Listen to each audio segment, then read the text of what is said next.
തിളക്കമാർന്ന വിദ്യാർത്ഥി ജീവിതത്തിലൂടെ ഔദ്യോഗിക ജീവിതത്തിൻ്റെ അഭിമാനപൂർവമായ പടവുകൾ കയറിയിറങ്ങിയ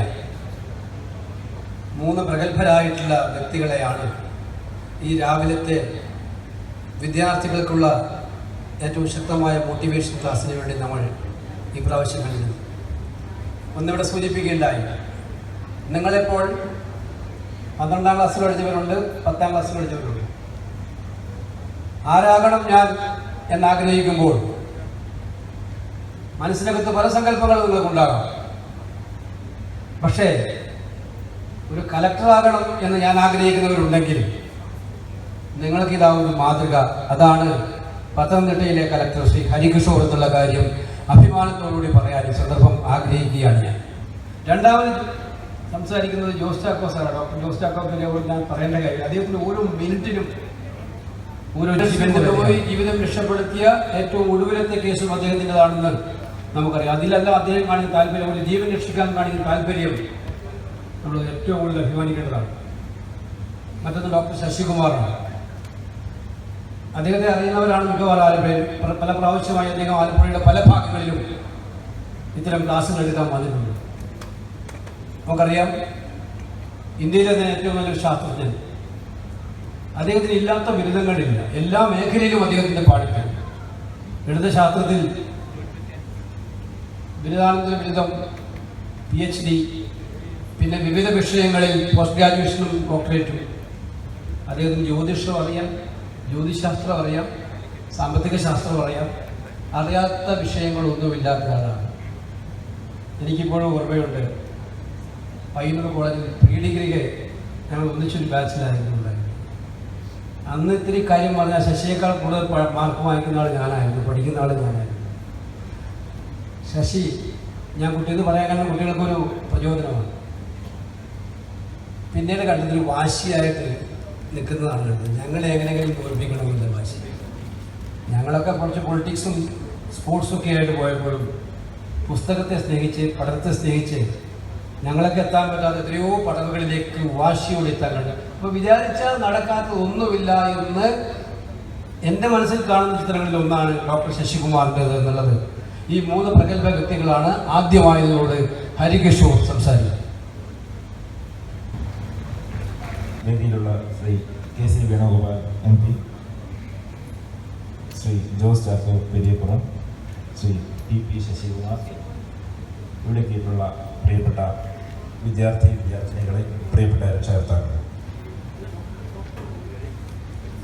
ബഹുമാനപ്പെട്ട MP പറഞ്ഞതനുസരിച്ച് ഇവിടെ ഈ നിയോജക മണ്ഡലം, ഈ പാർലമെന്റ് മണ്ഡലത്തിലെ എല്ലാ വിഷയത്തിലും A+ ലഭിച്ചിട്ടുള്ള കുട്ടികളാണ് ഇവിടെ വന്നിട്ടുള്ളതെന്ന് മനസ്സിലാക്കുകയാണ്. 1500ഓളം കുട്ടികൾ ഇതുപോലെയുള്ള ഒരു പ്രിവിലേജ്ഡ് ആയിട്ടുള്ള ഒരു ചടങ്ങിൽ എനിക്ക് വരാനുള്ള സാഹചര്യം തന്ന നിങ്ങളുടെ പ്രിയപ്പെട്ട പാർലമെന്റ് അംഗം, വർഷങ്ങളായി എൻ്റെ സുഹൃത്തുമായ മിസ്റ്റർ KC വേണുഗോപാലിന് ഞാൻ നന്ദി പറയുകയാണ്. അതുപോലെ തന്നെ വലിയ പ്രതിഭകളായ ഞങ്ങളെല്ലാവരും ഞങ്ങളുടേതായിട്ടുള്ള പ്രൊഫഷണൽ എക്സൽ ആയിരിക്കുമ്പോൾ അതുപോലെയുള്ള പ്രൊഫഷൻസിനെ ക്രിയേറ്റ് ചെയ്യാൻ വേണ്ടി ശ്രമിക്കുന്ന വളരെയധികം ആരാധകരുള്ള ഒരു വ്യക്തിയാണ് ഇന്ന് നമ്മളോടൊപ്പം വന്നിരിക്കുന്ന ശശികുമാർ സാർ എന്ന് ഞാൻ അറിയുന്നു. അദ്ദേഹത്തിൻ്റെ മോട്ടിവേഷണൽ സ്പീച്ചും ഏതെങ്കിലും രീതിയിൽ നമ്മളുടെ ജീവിതത്തിൽ ഒരു കുറവുണ്ടായെന്നുണ്ടെങ്കിൽ പരിഹരിക്കാനുള്ള അദ്ദേഹത്തിൻ്റെ പാഠവുമെല്ലാം നിങ്ങളുടെ ജീവിതത്തിലും നിങ്ങളുടെ കരിയറിലും വളരെയധികം പ്രയോജനം ലഭിക്കുമെന്ന് എനിക്ക് ഉത്തമ വിശ്വാസമുണ്ട്.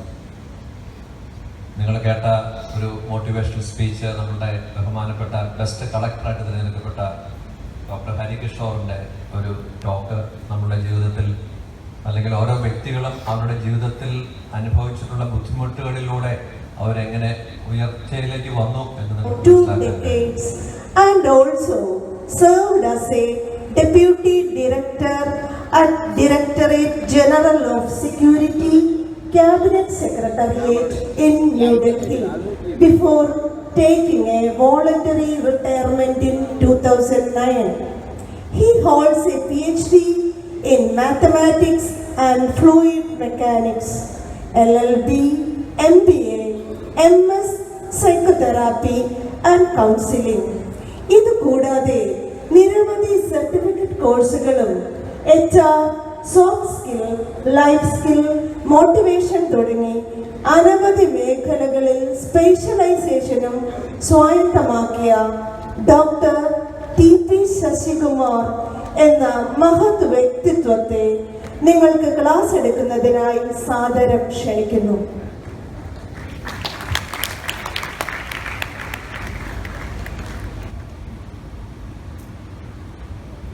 ബഹുമാനപ്പെട്ട MP KC വേണുഗോപാലിൻ്റെ പൊൻതൂവൽ മെറിറ്റ് അവാർഡ് 2016 പ്രോഗ്രാമിൽ ഈ കിട്ടിയ അവസരം വലിയൊരു ഭാഗ്യമായിട്ട് കരുതാണ്. ഇതിനു മുമ്പ് സംസാരിച്ച രണ്ട് മഹത് വ്യക്തികളെ പോലെ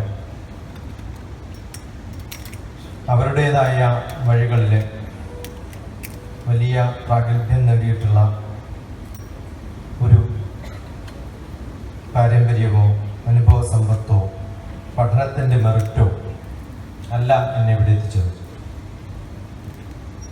എൻ്റെ ആത്മസുഹൃത്തും 5 വർഷക്കാലം ഒരേ ക്ലാസ്സിൽ അടുത്തടുത്ത് ബെഞ്ചിലിരുന്നിട്ടുള്ള സ്നേഹം കൊണ്ട് മാത്രം നിങ്ങളുടെ പ്രിയങ്കരനായ മെമ്പർ ഓഫ് പാർലമെൻറ്റ് MP എന്നെ ഇവിടെ വിളിച്ചുകൊണ്ടെന്നാണ്. ഞങ്ങൾ ഒരേ നാട്ടുകാരാണ്, ഞങ്ങൾ ബന്ധുക്കളാണ്, കൂടെ പഠിച്ചതിനേക്കാളും കൂടെ ഉഴപ്പിയവരാണ്. നേരത്തെ തുടക്കത്തിൽ KC പറഞ്ഞ പോലെ എന്നെക്കാളും ബ്രില്യൻ്റ് ആയിട്ടുള്ള സ്റ്റുഡൻ്റ് ആയിരുന്നു എന്നാണ് KC പറഞ്ഞത്. പക്ഷേ എന്നെക്കാളും ബ്രില്യൻ്റ് ആണ് ഇന്നും KC. ഞങ്ങളൊക്കെ ആരാധനയോടുകൂടി ക്ലാസ്മേറ്റിനെ നോക്കിയിട്ടുള്ള ഒരു കാലം. നിങ്ങളെപ്പോലെ 12ാം ക്ലാസ് കഴിഞ്ഞ് ഡിഗ്രിക്ക് ചേരുന്നതിന് മുമ്പ് ഡിപ്ലോമയിൽ കൈവച്ച് അത് വിട്ട് മാത്തമാറ്റിക്സിന് ചേർന്ന ആളാണ് KC. അപ്പം ഞങ്ങളുടെ ക്ലാസ്സിൽ 1 വർഷം സീനിയർ ആയിരുന്നു KC. വളരെ നല്ല ഒരു വോളിബോൾ കളിക്കാരൻ, കാണാൻ നല്ല കുട്ടപ്പൻ. KCയുടെ മുഖവും എൻ്റെ മുഖവും ഒക്കെ നോക്കി അറിയാം KC എത്ര ചെറുപ്പക്കാരനാണ്. മിക്കവാറും ഞങ്ങളുടെ കോളേജ്, ഞങ്ങൾ പഠിച്ച കോളേജ് പയ്യന്നൂർ കോളേജാണ്. അത് മഹാഭാരത യുദ്ധം നടക്കുന്ന പോലെയാണ്. ഒരു ഭാഗത്ത് ഒരു പാർട്ടിയും മറ്റേ ഭാഗത്ത് മറ്റേ പാർട്ടിയും. നല്ല സുഖമുള്ള കോളേജാണ്, കാരണം ക്ലാസ്സുകൾ മിക്കവാറും നടക്കാറില്ല. ആഴ്ചയിൽ 3-4 ദിവസം സമരമാവും. ആ സമരത്തിനിടയിൽ ഓരോ അടി കിട്ടുമ്പോഴും ഹോസ്പിറ്റലിൽ അഡ്മിറ്റ് ആവും KC വേണുഗോപാൽ. അപ്പോൾ അന്ന് പോയി കാണുക. അപ്പോൾ ഒരു ദിവസം സമരം നടന്ന പിറ്റേ ദിവസം മിക്കവാറും ആൾക്കാർ അതിനെതിരെ സമരം നടത്തും. ഇഷ്ടംപോലെ പാർട്ടികളുള്ളതുകൊണ്ട് അവരൊക്കെ കൂടി ഒരാഴ്ച സമരം കഴിഞ്ഞിട്ട് ഞങ്ങളുടെ കോളേജിലെ പ്രിൻസിപ്പളൊക്കെ പൂട്ടിയിട്ടിട്ടുള്ള കഥകളുണ്ട്. ഞാനൊക്കെ ഓട് പൊളിച്ച് പ്രിൻസിപ്പളെ രക്ഷപ്പെടുത്തിയിട്ടുള്ള കഥകളൊക്കെ.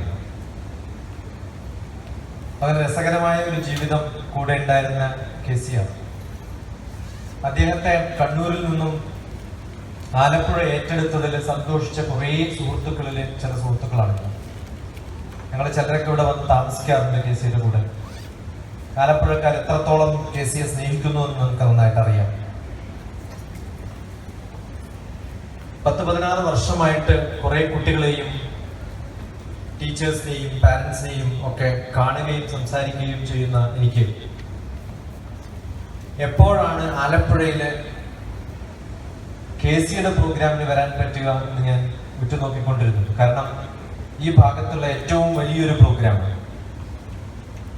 കണ്ണൂർ ഡിസ്ട്രിക്റ്റിലും ബാക്കി എറണാകുളത്തും ഒക്കെ ഹ്യൂജ് ഓഡിയൻസ് ഉണ്ടായിട്ടുണ്ട് എനിക്ക്.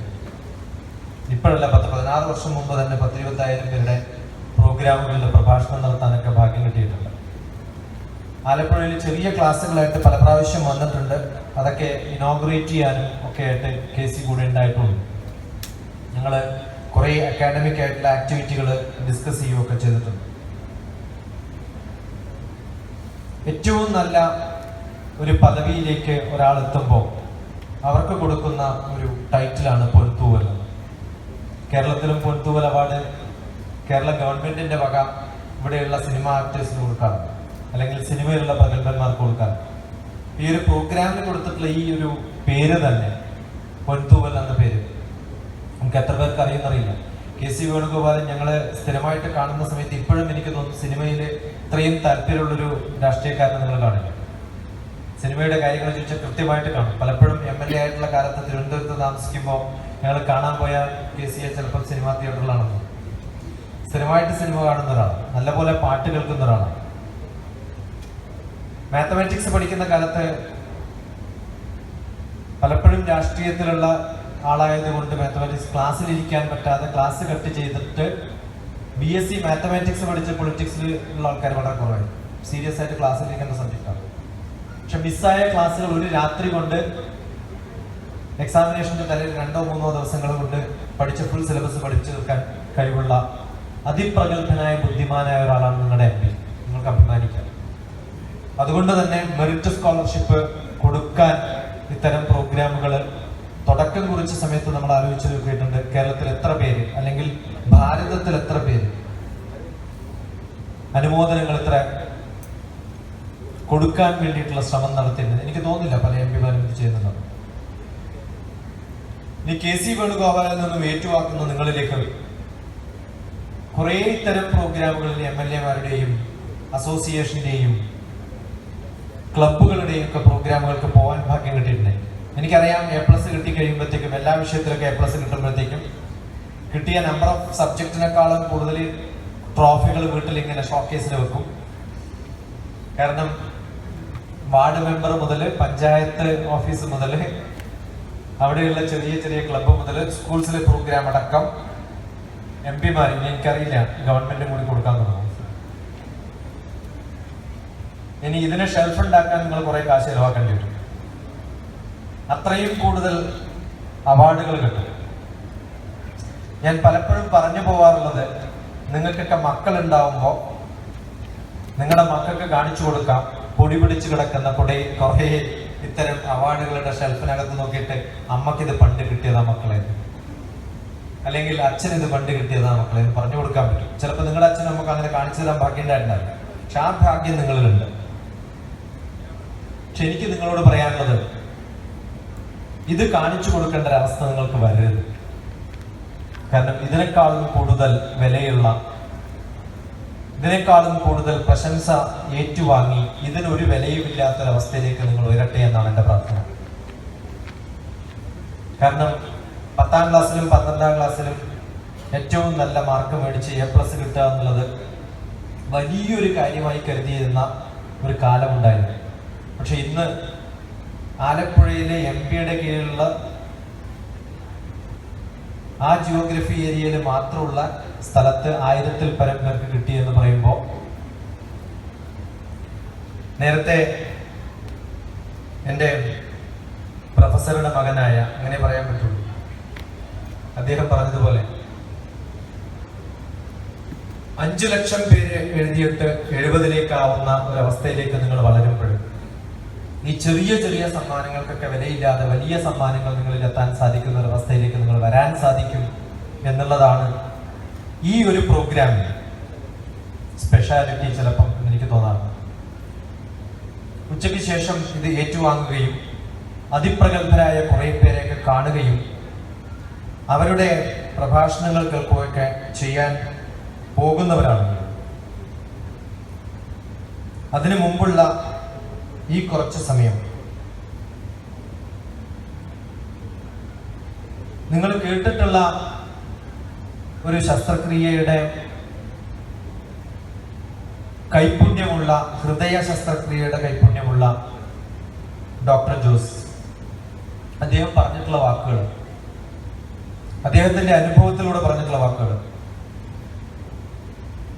അതിനു മുമ്പ്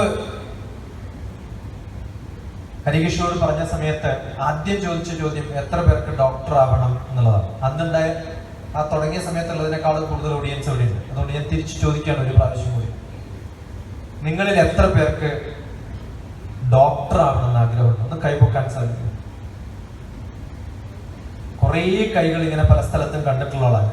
ഏകദേശം 8 ലക്ഷം കുട്ടികളുടെ അടുത്ത് ഞാൻ സംസാരിച്ചിട്ടുണ്ട് ഇതുവരെ. അതിൽ 1 ലക്ഷത്തിലധികം പേർക്ക് ഡോക്ടർ ആവാനാണ് ആഗ്രഹം. അടുത്തൊരു ചോദ്യം ചോദിക്കാം, നിങ്ങളിൽ എത്ര പേർക്ക് രോഗികളാവണമെന്ന് ആഗ്രഹമുണ്ട്? ആർക്കും ആഗ്രഹമില്ല. ആരും രോഗികളല്ലാത്തൊരു ലോകമുണ്ടായാൽ ഡോക്ടർമാർക്ക് പണി കിട്ടും. നിങ്ങൾക്ക് കിട്ടാൻ പോകുന്ന സർട്ടിഫിക്കറ്റിന്റെ മുകളില്, ഞാനിപ്പോ സർട്ടിഫിക്കറ്റ് കണ്ടു, ആ സർട്ടിഫിക്കറ്റിന്റെ മുകളിൽ ഒരാളുടെ ഒരു പടമുണ്ട്. അത് ആരുടെയാണെന്ന് ഗസ് ചെയ്യാൻ പറ്റും? ധൈര്യത്തിൽ ഗസ് ചെയ്യാൻ പറ്റുന്ന ഒരാളെ കൈവിട്ടു. ആർക്കും ധൈര്യം? മഹാത്മാഗാന്ധിയുടെയാണ്. അറിയോ? അറിയാം.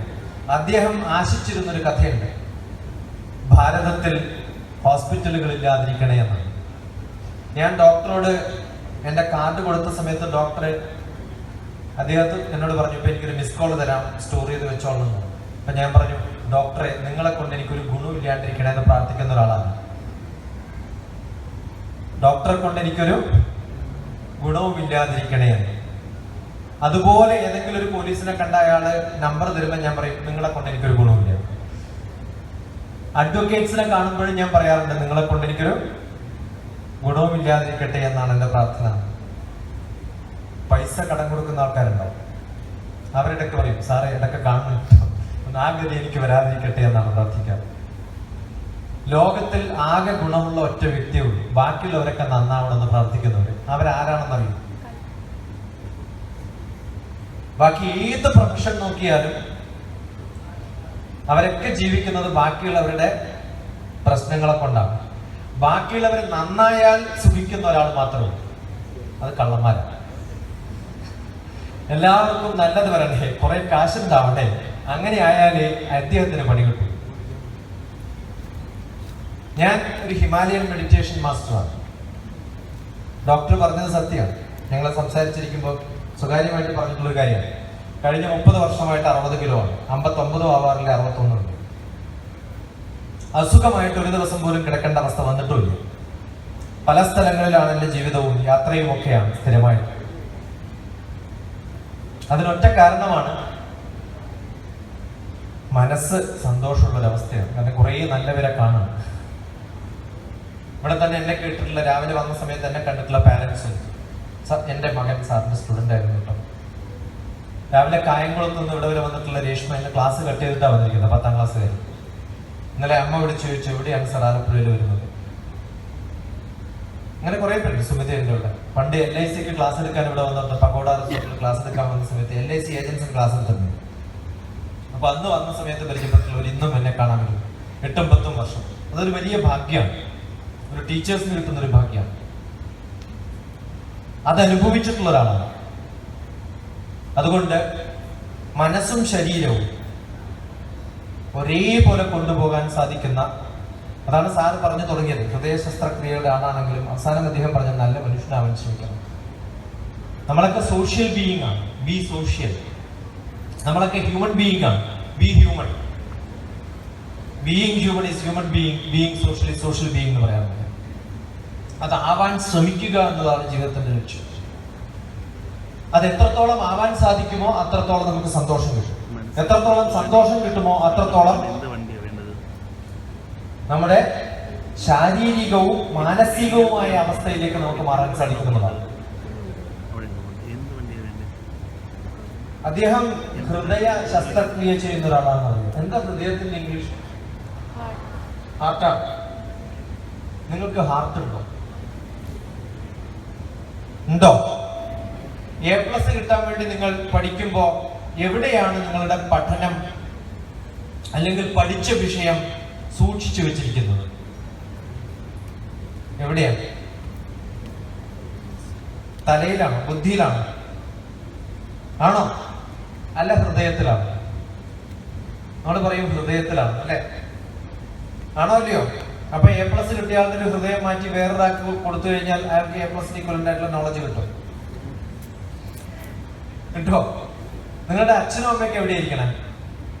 വീട്ടിലാണ്. പക്ഷെ നിങ്ങളിൽ എവിടെയായിരിക്കണം? എവിടെയാ? മനസ്സിലാണെന്ന് പറയും, അല്ലേ? ഈ മനസ്സെന്താ?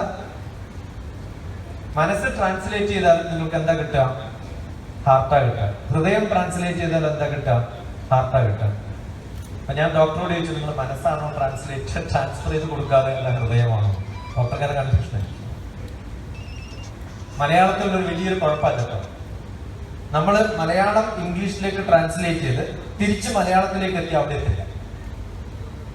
സ്നേഹം ട്രാൻസ്ലേറ്റ് ചെയ്താൽ ലവ് ആവും, ലവ് ട്രാൻസ്ലേറ്റ് ചെയ്താൽ പ്രേമാവും. രണ്ടും വ്യത്യാസം. ഹൃദയം ട്രാൻസ്ലേറ്റ് ചെയ്താൽ ഹാർട്ടാവും, ഹാർട്ട് ട്രാൻസ്ലേറ്റ് ചെയ്താൽ മനസ്സാവും. കഴിഞ്ഞ പ്രാവശ്യത്തെ മുമ്പത്തെ പ്രാവശ്യം കണ്ട് പൊൻതൂവലിൽ രണ്ടുപേരുണ്ടായിരുന്നു ഇവിടെ. ഒന്ന് സയന്റിസ്റ്റും മറ്റൊന്ന് ഒരു പോയറ്റുമായിരുന്നു. ഓർക്കുണ്ടാവും ചിലരൊക്കെ. ആ സമയത്ത് അന്ന് വന്ന ഹിന്ദു പേപ്പർ റിപ്പോർട്ടിൽ ചോദിച്ചൊരു ചോദ്യമുണ്ട്. ഞാൻ സ്ഥിരമായിട്ട് ഫോളോ ചെയ്യുന്നൊരു സംഭവമാണ് ഈ പൊൻതൂവൽ പരിപാടി. ഒരു സയന്റിസ്റ്റിന് പോയറ്റ് ആവാൻ സാധിക്കുമോ? ഞാനൊരു സയന്റിസ്റ്റും ഒരു പോയറ്റും കൂടിയാണ്. ആ സമയത്ത് നായർ മാഷ് പറഞ്ഞിട്ടുള്ളൊരു ആൻസർ ഉണ്ട്. When a scientist starts writing, he becomes a poet. ഞങ്ങളൊക്കെ PhD എടുക്കുമ്പോൾ നമുക്ക് കിട്ടുന്ന ഒരു ഡിഗ്രിയാണ് ഡോക്ടർ ഓഫ് ഫിലോസഫി. എല്ലാ സയന്റിസ്റ്റുകളും ഫിലോസഫേഴ്സ് ആണ് അൾട്ടിമേറ്റ്ലി. ഐൻസ്റ്റീൻ നല്ലൊരു സയന്റിസ്റ്റ് ആണോ എന്ന് ചോദിച്ചാൽ അതിനേക്കാൾ 10 മടങ്ങ് ഒരു ഫിലോസഫറാണ്. ഇത് പറയാൻ കാരണമുണ്ട്. A+ കിട്ടിയ കുട്ടികൾക്കൊക്കെ തോന്നാറുണ്ട്, എനിക്ക് ഏത് വിഷയമാണ് പഠിക്കേണ്ടത് ചോദിക്കുമ്പോൾ ഡോക്ടർ ആവും, സയൻസ് പഠിക്കണം എന്നൊക്കെ പറയുമ്പോൾ വലിയവരും, സോഷ്യൽ സയൻസും ഇംഗ്ലീഷൊക്കെ പഠിക്കുമ്പോൾ ഒന്നിനും കൊള്ളാത്തവരെന്ന് തോന്നുവാണ്. ഇനി ഈ ഡോക്ടർ ആവണമെന്ന് പറഞ്ഞ് കൈപൊക്കിയവരോട് ചോദിക്കാം, നിങ്ങൾക്ക് എത്ര പേർക്ക് ടീച്ചേഴ്സ് ആവണം? ഞാൻ നേരത്തെ കണ്ടു 1/10 of the people don't want to become teachers. എനിക്ക് ഈ ഡോക്ടർ ആവണം എന്ന് പറഞ്ഞിട്ട് ടീച്ചേഴ്സ് ആവണ്ട എന്ന ആഗ്രഹമുള്ളവരോട് സാധാരണ ഒരു ശാപം കൊടുക്കാറുണ്ട് ഞാൻ, നീ ഒരിക്കലും ഡോക്ടർ ആവാതിരിക്കട്ടെ. കാരണം ഒരു ഡോക്ടർ കുറേ പേരുടെ ടീച്ചേഴ്സാണ്. വരുന്ന ഓരോ രോഗിയെയും പഠിപ്പിക്കണം. നന്നായിട്ട് പറഞ്ഞ് മനസ്സിലാക്കി രോഗികളെ പഠിപ്പിക്കാൻ സാധിക്കാത്ത ഒരു ഡോക്ടർ ഒരിക്കലും നല്ല ഡോക്ടറാവില്ല. ഇനി ഏറ്റവും നല്ല ഡോക്ടർ ആരാണെന്ന് ചോദിച്ചാൽ അദ്ദേഹത്തിന് നല്ല പോലെ ക്ലാസ് എടുക്കാൻ പറ്റുന്ന ഒരാളാണ്. കാരണം അവർ മെഡിക്കൽ കോളേജിലെ പ്രൊഫസറാണ്. സാധാരണ ഒരു ഡോക്ടർ ഡാഷ് ഡാഷ് ഡാഷ് എന്ന് പേരുണ്ടായാൽ നിങ്ങൾ അവിടെ പോവാറില്ല. എവിടെ പോവാറുണ്ട്? നിങ്ങൾ പോവാറുള്ളത് professor of dash dash dash medical കോളേജിൽ കാണുന്നവരടുത്താണ്. ഒരു പ്രൊഫസർ എന്ന് പറഞ്ഞാൽ ടീച്ചറാണ്. അപ്പൊ ഒരു ഡോക്ടർ ടീച്ചർ ആവുമ്പോഴാണ് അയാൾക്ക് കൂടുതൽ പദവി കിട്ടുന്നത്. അപ്പൊ എല്ലാ പ്രൊഫഷണലും, അത് ഒരു പൊളിറ്റീഷ്യൻ ആയാൽ പോലും അദ്ദേഹത്തിന് വേണ്ട കഴിവ് ബാക്കിയുള്ളവരെ പറഞ്ഞു പഠിപ്പിക്കാൻ പറ്റും. ഒരു എഞ്ചിനീയർ ആയാലും, ഞാൻ സയന്റിസ്റ്റ് ആയിട്ട് വർക്ക് ചെയ്തിട്ടുള്ളതാണ്.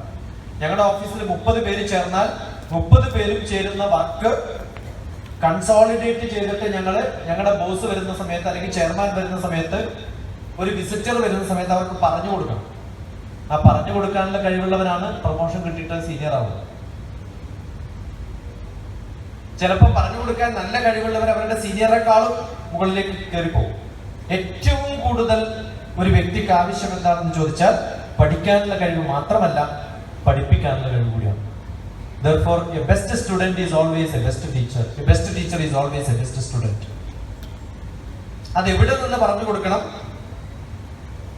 ഞാൻ പറയുന്ന വാക്കുകൾ നിങ്ങളുടെ ബുദ്ധിയിലേക്കാണ് കയറുന്നതെങ്കിൽ അതിന് എഫക്റ്റ് കുറവാണ്. A teacher has to be, ഏകദേശം 5 ലക്ഷം ടീച്ചേഴ്സിനെ പഠിപ്പിച്ചിട്ടുള്ള ഒരാളാണ്. ഭാഗ്യത്തിന് കേരളത്തിലുള്ള കാലിക്കറ്റ് യൂണിവേഴ്സിറ്റിയിൽ അക്കാഡമിക് സ്റ്റാഫ് കോളേജ് ഡയറക്ടറുമായിട്ടുണ്ട് 2 വർഷം. ടീച്ചേഴ്സിനെ പഠിപ്പിക്കുന്ന ജോലിയിൽ വർക്ക് ചെയ്തിട്ടുള്ള ഒരാളാണ്. ഞാൻ എടുക്കാറുള്ള ഒറ്റ ക്ലാസ്സുകളുണ്ട് ടീച്ചേഴ്സിന്, ഏത് വിഷയമായാലും. Effective and effective teaching. You have to be effective. A effective and e effective. എവിടെ എത്തണം? പഠിപ്പിക്കുന്ന വിഷയം ഹൃദയത്തിലേക്ക് എത്തണം. പക്ഷെ എനിക്കറിയാം നിങ്ങളുടെയൊക്കെ ടീച്ചേഴ്സ് നിങ്ങളോട് പറഞ്ഞിട്ടുള്ളത് ബൈഹാർട്ട് പഠിക്കരുത് എന്ന്. ആണോ അല്ലയോ?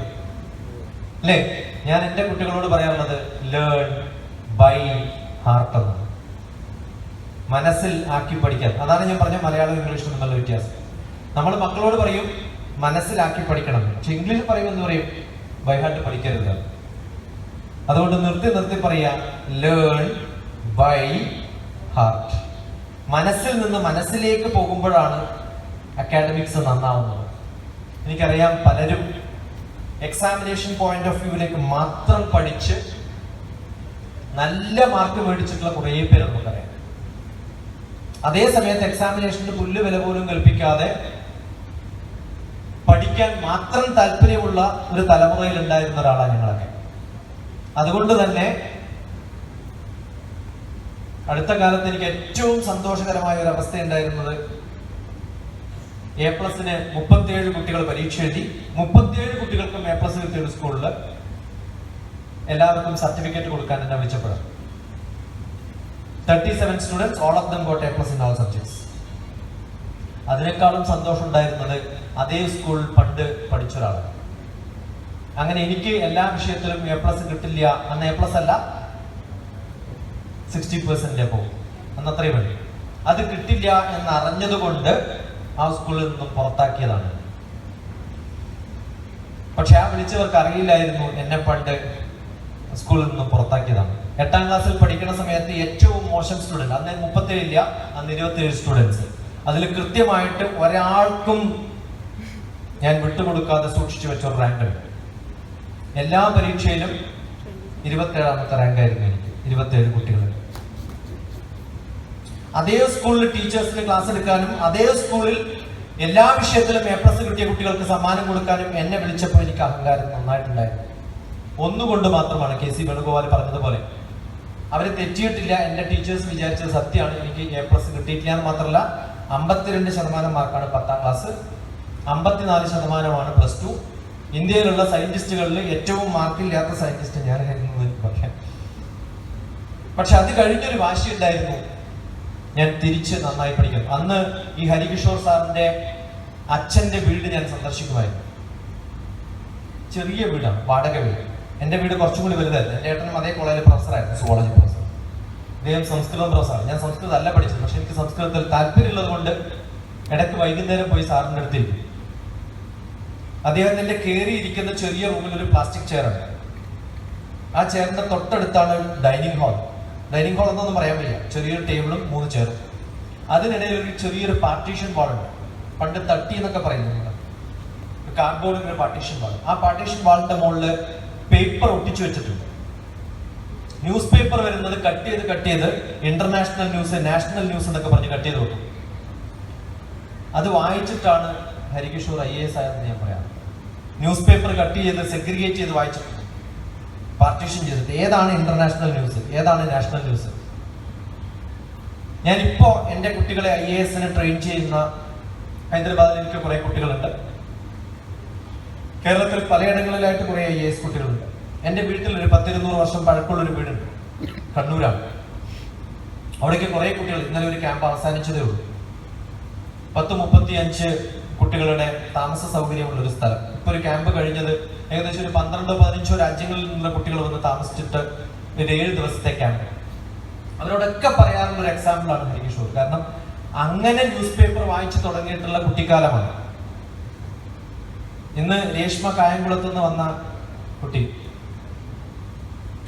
അവള് 2 വർഷം മുമ്പ് അല്ലെ 2 വർഷം മുമ്പ് എന്നെ കാണുന്ന സമയത്ത് ഞാൻ ഒറ്റ ചോദ്യമാണ് ആദ്യം ചോദിച്ചത് അമ്മയോട്, ഈ മകൾക്ക് നിങ്ങൾ എത്ര % മാർക്ക് കൊടുക്കുന്നു? അന്ന് എത്രയാ പറഞ്ഞ? 20% മാർക്കാണ് മകൾ എന്നുള്ള നിലയിൽ ഇവൾക്ക് കൊടുക്കാന്നാ പറഞ്ഞത്. ഞാൻ സാധാരണ അച്ഛനോടും അമ്മയോടും ചോദിക്കാറില്ല, A+ ഒക്കെ ആർക്കും കിട്ടും. അച്ഛന്റെയും അമ്മയുടെയും എടുത്തുനിന്ന് 100% മാർക്ക് നിങ്ങൾക്ക് മേടിക്കാൻ സാധിക്കും. നല്ല മകൾ, നല്ല മകൻ എന്നുള്ള സ്ഥിതിയിൽ അത് മേടിക്കുകയാണ് ജീവിതത്തിലെ ലക്ഷ്യം. എന്റെ കുടുംബാംഗങ്ങളിൽ നിന്നും 100% നല്ല അനിയനാണെന്ന് എന്റെ ബ്രദർ പറയുമ്പോൾ എന്റെ അമ്മ പറയണം, മോനെ നീ നല്ല മോനാണ്. അച്ഛൻ പറയണം നീ നല്ല മകനാണ്. സമൂഹം പറയണം നീ നല്ല മകനാണ്. അയൽവാസി പറയണം ആ മകനെ കണ്ടുപഠിക്കും, എനിക്ക് ഇങ്ങനെ ഒരു നല്ല അയൽവാസി ഉണ്ട്. ഇന്ന് അമ്മ എന്ത് പറയും? ആ 20% നിന്നും 100% ആവണമെങ്കിൽ ഇന്ന് രാവിലെ വന്ന സമയത്ത് ഞാൻ രേഷ്മയോട് ചോദിച്ചത്, ഇന്നത്തെ ദിവസത്തിന്റെ പ്രത്യേകത എന്താണ്? ഭാരതത്തിലെ ഒരു പ്രധാന വ്യക്തിയുടെ ജന്മദിനമാണ്. ഇന്ന് നമ്മൾ പറഞ്ഞിട്ടില്ല, ഇന്ന് 10ാം ക്ലാസ് കഴിഞ്ഞാൽ പിന്നെ അധികം ഒന്നും വായിക്കാൻ പാടില്ല, ജനറൽ ഒന്നും വായിക്കാൻ പാടില്ല. കഴിഞ്ഞ പ്രാവശ്യം ഇതേ ചോദ്യം ഞാൻ ചോദിച്ച സമയത്ത് അന്ന് ആരുടെയൊക്കെ പ്രത്യേകതയാണെന്ന് കൃത്യമായിട്ട് പറയുന്നത്. സ്ഥിരമായിട്ട് ഞാൻ ചോദിക്കാറുള്ളത് അന്നത്തെ ന്യൂസ് റെക്കോർഡ് ചെയ്തിട്ട് എനിക്ക് റെക്കോർഡ് ചെയ്ത് സാധാരണ ന്യൂസ് റീഡേഴ്സ് വായിക്കുന്നത് പോലെ റെക്കോർഡ് ചെയ്തിട്ട് എനിക്ക് അയച്ചു തരണം വാട്സപ്പിൽ എന്ന് പറയാറുണ്ട്. എന്റെ പേരിൽ ഏകലവ്യ എന്ന ഒരു ഗ്രൂപ്പ്, ഡോക്ടർ TPS ഏകലവ്യ എന്ന കുറെ ശിഷ്യന്മാരുടെ ഗ്രൂപ്പ് തുടങ്ങിയിട്ടുള്ളത് ഈ 9ാം ക്ലാസ്സുകാരിയായിരുന്നവളായിരുന്നു. എനിക്ക് തോന്നുന്നു 10ാം ക്ലാസ്സിലെ കുട്ടികൾ പാസ്സായിട്ട് പോകുന്ന സമയത്ത് രേഷ്മയോട് വന്ന് ചോദിക്കാറുണ്ട്, ഹ്യൂമാനിറ്റീസ് ആണോ നല്ലത്, സയൻസ് ആണോ നല്ലത്, കൊമേഴ്സ് ആണോ നല്ലത്. അങ്ങനെ കുറെ പേരെ ഗൈഡ് ചെയ്യാൻ രേഷ്മയ്ക്ക് സാധിച്ചിട്ടുണ്ട്. രേഷ്മ പഠിക്കുന്ന സ്കൂളിൽ ഞാൻ പോയ സമയത്ത് ഒരു ഗസ്റ്റായിട്ട് പോയ സമയത്ത് 10ാം ക്ലാസ്സിലേക്ക് എന്നെ പിടിച്ചു വലിച്ചു കൊണ്ടുപോയി. അപ്പൊ അവർക്ക് എങ്ങനെ എന്നെ അറിയിച്ചു? രേഷ്മ പറഞ്ഞിട്ടുണ്ട് സർ, സാറിനെ വിളിച്ചു. രേഷ്മയുടെ കുറെ ടീച്ചേഴ്സ് എന്നെ വിളിച്ചു, എന്നിട്ട് പറഞ്ഞു എന്നെ അറിയാം, എന്നെ നന്നായിട്ട് അറിയാം അവർക്ക്. എന്താ കാരണം? രേഷ്മ പറഞ്ഞിട്ടുണ്ട്. ഒരു ടീച്ചറെ നമ്മൾ ഇഷ്ടപ്പെടുന്ന സമയത്ത്, അല്ലെങ്കിൽ ഒരാളെ വ്യക്തമായിട്ട് നമുക്ക് അറിയുന്ന സമയത്ത് എന്തൊക്കെ പഠിക്കാൻ സാധിക്കും, എങ്ങനെയൊക്കെ പഠിക്കണം എന്നുള്ളതിന്റെ ചെറിയ പോയിന്റ്സ് എഴുതി കൊടുത്താൽ അത് ഫോളോ ചെയ്യുന്നവർ എത്ര പേരുണ്ട്? കേൾക്കാൻ നല്ല സുഖമാണ്. എനിക്ക് ഉറപ്പായിട്ട് അറിയാം ഇന്ന് പറഞ്ഞിട്ടുള്ള 2 പ്രഭാഷകന്മാരുടെ 2 ക്ലാസ് എടുത്തവരുടെ, അല്ലെങ്കിൽ എന്റെ ക്ലാസ്സിൽ എത്ര പോയിന്റ്സ് ഉണ്ടെന്ന് എഴുതിയെടുക്കുന്നവർ വളരെ കുറവായിരിക്കും. എന്റെ ഒരു സ്റ്റുഡന്റ് ഉണ്ട് ഇതേപോലെ പറയാം. ഇന്നത്തെ പ്രത്യേകത എന്താണ്? ആരുടെ ബർത്ത്ഡേ ആണെന്ന് പറഞ്ഞത്? ഉടനെ ഞാൻ VV ഗിരി സൗത്ത് ഇന്ത്യൻ ആണെന്നേ പറഞ്ഞുള്ളൂ. ഉടനെ ഗൂഗിൾ ചെയ്ത് കണ്ടുപിടിച്ചിട്ട് പറഞ്ഞു ആരാണ് VV ഗിരി എന്ന നാട്ടുകാരനാണ്. അത് കേൾക്കല്ല, ഒരു സ്പാർക്ക്. ഇത്രയും വലിയ ഓഡിയൻസിന്റെ മുകളിൽ ഇപ്പൊ രേഷ്മയോട് സംസാരിക്കാൻ പറഞ്ഞാൽ ഞാൻ സംസാരിക്കുന്നതിനേക്കാളും ചിലപ്പോൾ നന്നായിട്ട് രേഷ്മ സംസാരിക്കും. എന്റെ മക്കളെ എന്നെക്കാളും നന്നായിട്ട് വളർത്തുക എന്നുള്ളതാണ് എന്റെ ഒരു ലക്ഷ്യം. അതിലേക്ക് എത്തിക്കാൻ സാധിക്കുക എന്നുള്ളതാണ് ഒരു ഗുരുവിന്റെ. ഞാൻ പലപ്പോഴും ചോദിക്കാറുണ്ട്, രാമകൃഷ്ണനാണോ വലിയ വ്യക്തി, വിവേകാനന്ദനാണോ? രാമകൃഷ്ണൻ നന്നാക്കിയെടുത്തതും പ്രഗത്ഭനാക്കിയതും വിവേകാനന്ദനാണെന്ന് ഞാൻ പറയാറുണ്ട്. ഒരു ടീച്ചറുടെ ഏറ്റവും വലിയ അനുഗ്രഹം എന്ന് പറയുന്നത് അവരുടെ മക്കളെ നന്നാക്കിയെടുക്കുമ്പോഴാണ്. ഞാൻ ക്യാബിനറ്റ് സെക്രട്ടറിയിൽ പ്രൈം മിനിസ്റ്ററുടെ കൂടെ വർക്ക് ചെയ്യുന്ന സമയത്ത് പലരും ചോദിച്ചു ഏത് ബാച്ചിലാ സർ IAS? ഞാൻ IAS അല്ലാത്ത ഒരാളാണ്. അങ്ങനെ ക്യാബിനറ്റ് സെക്രട്ടറിയായിട്ട് ജോലി കിട്ടിയ സമയത്ത് ഞാൻ തീരുമാനിച്ചൊരു തീരുമാനമാണ്, എന്റെ കുറെ സ്റ്റുഡൻസിനെ ആ നിലയിലേക്ക് എത്തണം. ഞാൻ കുറച്ചു പേരെങ്കിലും അതിലേക്ക് എത്തിക്കാൻ സാധിക്കണമെങ്കിൽ എന്ത് ചെയ്യണം എന്ന് ചോദിച്ചപ്പോ കേരളത്തിൽ തുടങ്ങിയൊരു പ്രോഗ്രാമാണ് ഡെസ്റ്റിനേഷൻ IAS. IASൽ എത്തിക്കാനുള്ള ഒരു ഡെസ്റ്റിനേഷൻ ഉണ്ടാക്കിയാണ്. അവിടെ IAS ഇന്ത്യൻ അഡ്മിനിസ്ട്രേറ്റീവ് സർവീസ് അല്ല കേട്ടോ, ഇമ്മീഡിയറ്റ് അക്കാഡമിക് സക്സസ് ആണ്, ഇൻസ്പയർ ആസ്പയർ സക്സസ് ആണ്. അതെത്തണമെങ്കിൽ ഓരോ ദിവസവും നമുക്ക് അക്കാഡമിക്സിനോട് താല്പര്യം വേണം. അതിനുള്ള കഴിവ് ഒറ്റ ജീവിക്കേ ഉള്ളൂ ഈ ലോകത്ത്, അത് നമ്മളാണ്. മനുഷ്യനും മൃഗവും തമ്മിൽ ഒറ്റ വ്യത്യാസമേ ഉള്ളൂ. എന്താ അറിയൂ? പല ഉത്തരങ്ങളും നിങ്ങളുടെ മനസ്സിൽ വരുന്നുണ്ടാവും. അത് ചോദിക്കാൻ സമയമില്ലാത്തതുകൊണ്ട് ഞാൻ ചോദിക്കുന്നില്ല.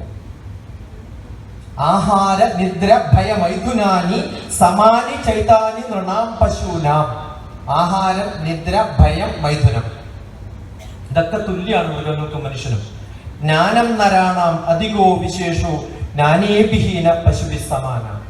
Knowledge is extra to human being. ഏറ്റവും കൂടുതൽ മനുഷ്യന് വേണ്ടത് അറിവാണ്. ഏതാണ് ഏറ്റവും നല്ല സമ്പത്ത് എന്ന് ചോദിച്ചാൽ കൃത്യമായിട്ട് പറയാൻ പറ്റും, അത് അറിവാണ്. നിങ്ങൾ ഇന്ന് ഉച്ചക്ക് ഭക്ഷണം കഴിച്ചിട്ടാ പോവുക, അല്ലെങ്കിൽ ഭക്ഷണം അറേഞ്ച് ചെയ്തിട്ടുണ്ടാവും. ഇന്നലെയും ഭക്ഷണം കഴിച്ചിട്ടുണ്ട്, കുറേ ദിവസം ഭക്ഷണം കഴിച്ചിട്ടുണ്ട്. നിങ്ങൾ എത്ര പേര് തന്ന ഭക്ഷണം, എന്തൊക്കെയാണ് ആ ഭക്ഷണത്തിന്റെ ടേസ്റ്റ് എന്നൊക്കെ ഓർക്കോ ജീവിതത്തിൽ? പക്ഷെ ഞാൻ പറയാം, ഈ ക്ലാസ്സിൽ കൃത്യമായി ശ്രദ്ധിച്ചിട്ടുള്ള ഒരാൾക്ക് എന്നെ മറക്കാൻ സാധിക്കില്ല. കാരണം എവിടെയെങ്കിലും ഒരു അറിവിന്റെ സ്പാർക്ക്, ജീവിതത്തിൽ മാറ്റം വരുത്താൻ ഒരു സ്പാർക്ക് കൊടുക്കുന്ന വ്യക്തിയെ നിങ്ങൾക്ക് മറക്കാൻ സാധിക്കില്ല. അത് മനുഷ്യന് മാത്രമുള്ള ഒരു കഴിവാണ്. ഒരു പട്ടിയും പട്ടികളെ ഇരുത്തി ക്ലാസ് എടുക്കാറില്ല.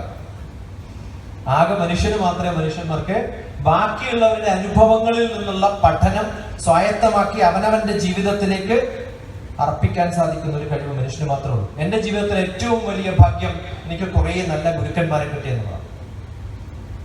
ലോകത്തിലെ ഏറ്റവും നല്ല തന്ത്ര സമുച്ചയം എന്ന ഭാരതത്തില് കേരളത്തിന്റെ മാത്രം പ്രാവർത്തികമാക്കാവുന്ന ടെമ്പിൾ റിച്വൽസിനെ കുറിച്ച് പഠിച്ചെഴുതിയിട്ടുള്ള ബ്രഹ്മശ്രീ KPC അനുജൻ ഭട്ടതിരിപ്പാടിന്റെ ശിഷ്യനാണ്.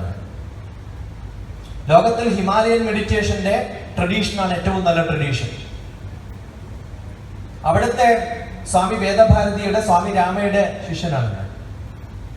അപ്പൊ ജീവിതത്തിൽ പഠിക്കാൻ പറ്റുന്നതിൽ ഏറ്റവും നല്ല പ്രകടനമാണ്. കേരളത്തിലെ ഏറ്റവും നല്ല മാത്തമാറ്റീഷ്യന്റെ സ്റ്റുഡന്റ് ആണ് ഞാൻ. കൊച്ചിൻ യൂണിവേഴ്സിറ്റി പഠിക്കാൻ കിട്ടിയതൊക്കെ വലിയ ഭാഗ്യമാണ്. അപ്പൊ നല്ല വിദ്യാഭ്യാസം നേടാൻ സാധിക്കുന്ന സന്ദർഭങ്ങളിൽ ഇത് പറയാൻ കാരണം, നിങ്ങൾ ഇവിടെ പഠിക്കണമെന്ന് ചോദിക്കുമ്പോൾ ഏറ്റവും നല്ല ഇൻസ്റ്റിറ്റ്യൂട്ടിൽ പഠിക്കാനുള്ള മോഹം ഉണ്ടാവും. പലരും പറയാറുണ്ട് എവിടെ പഠിക്കണം, ഏതെങ്കിലും തമിഴ്നാട്ടിലൊരു മെഡിക്കൽ കോളേജിന്റെ എന്താ പേര്, അച്ഛൻ എവിടെയാണ് പഠിച്ചത്.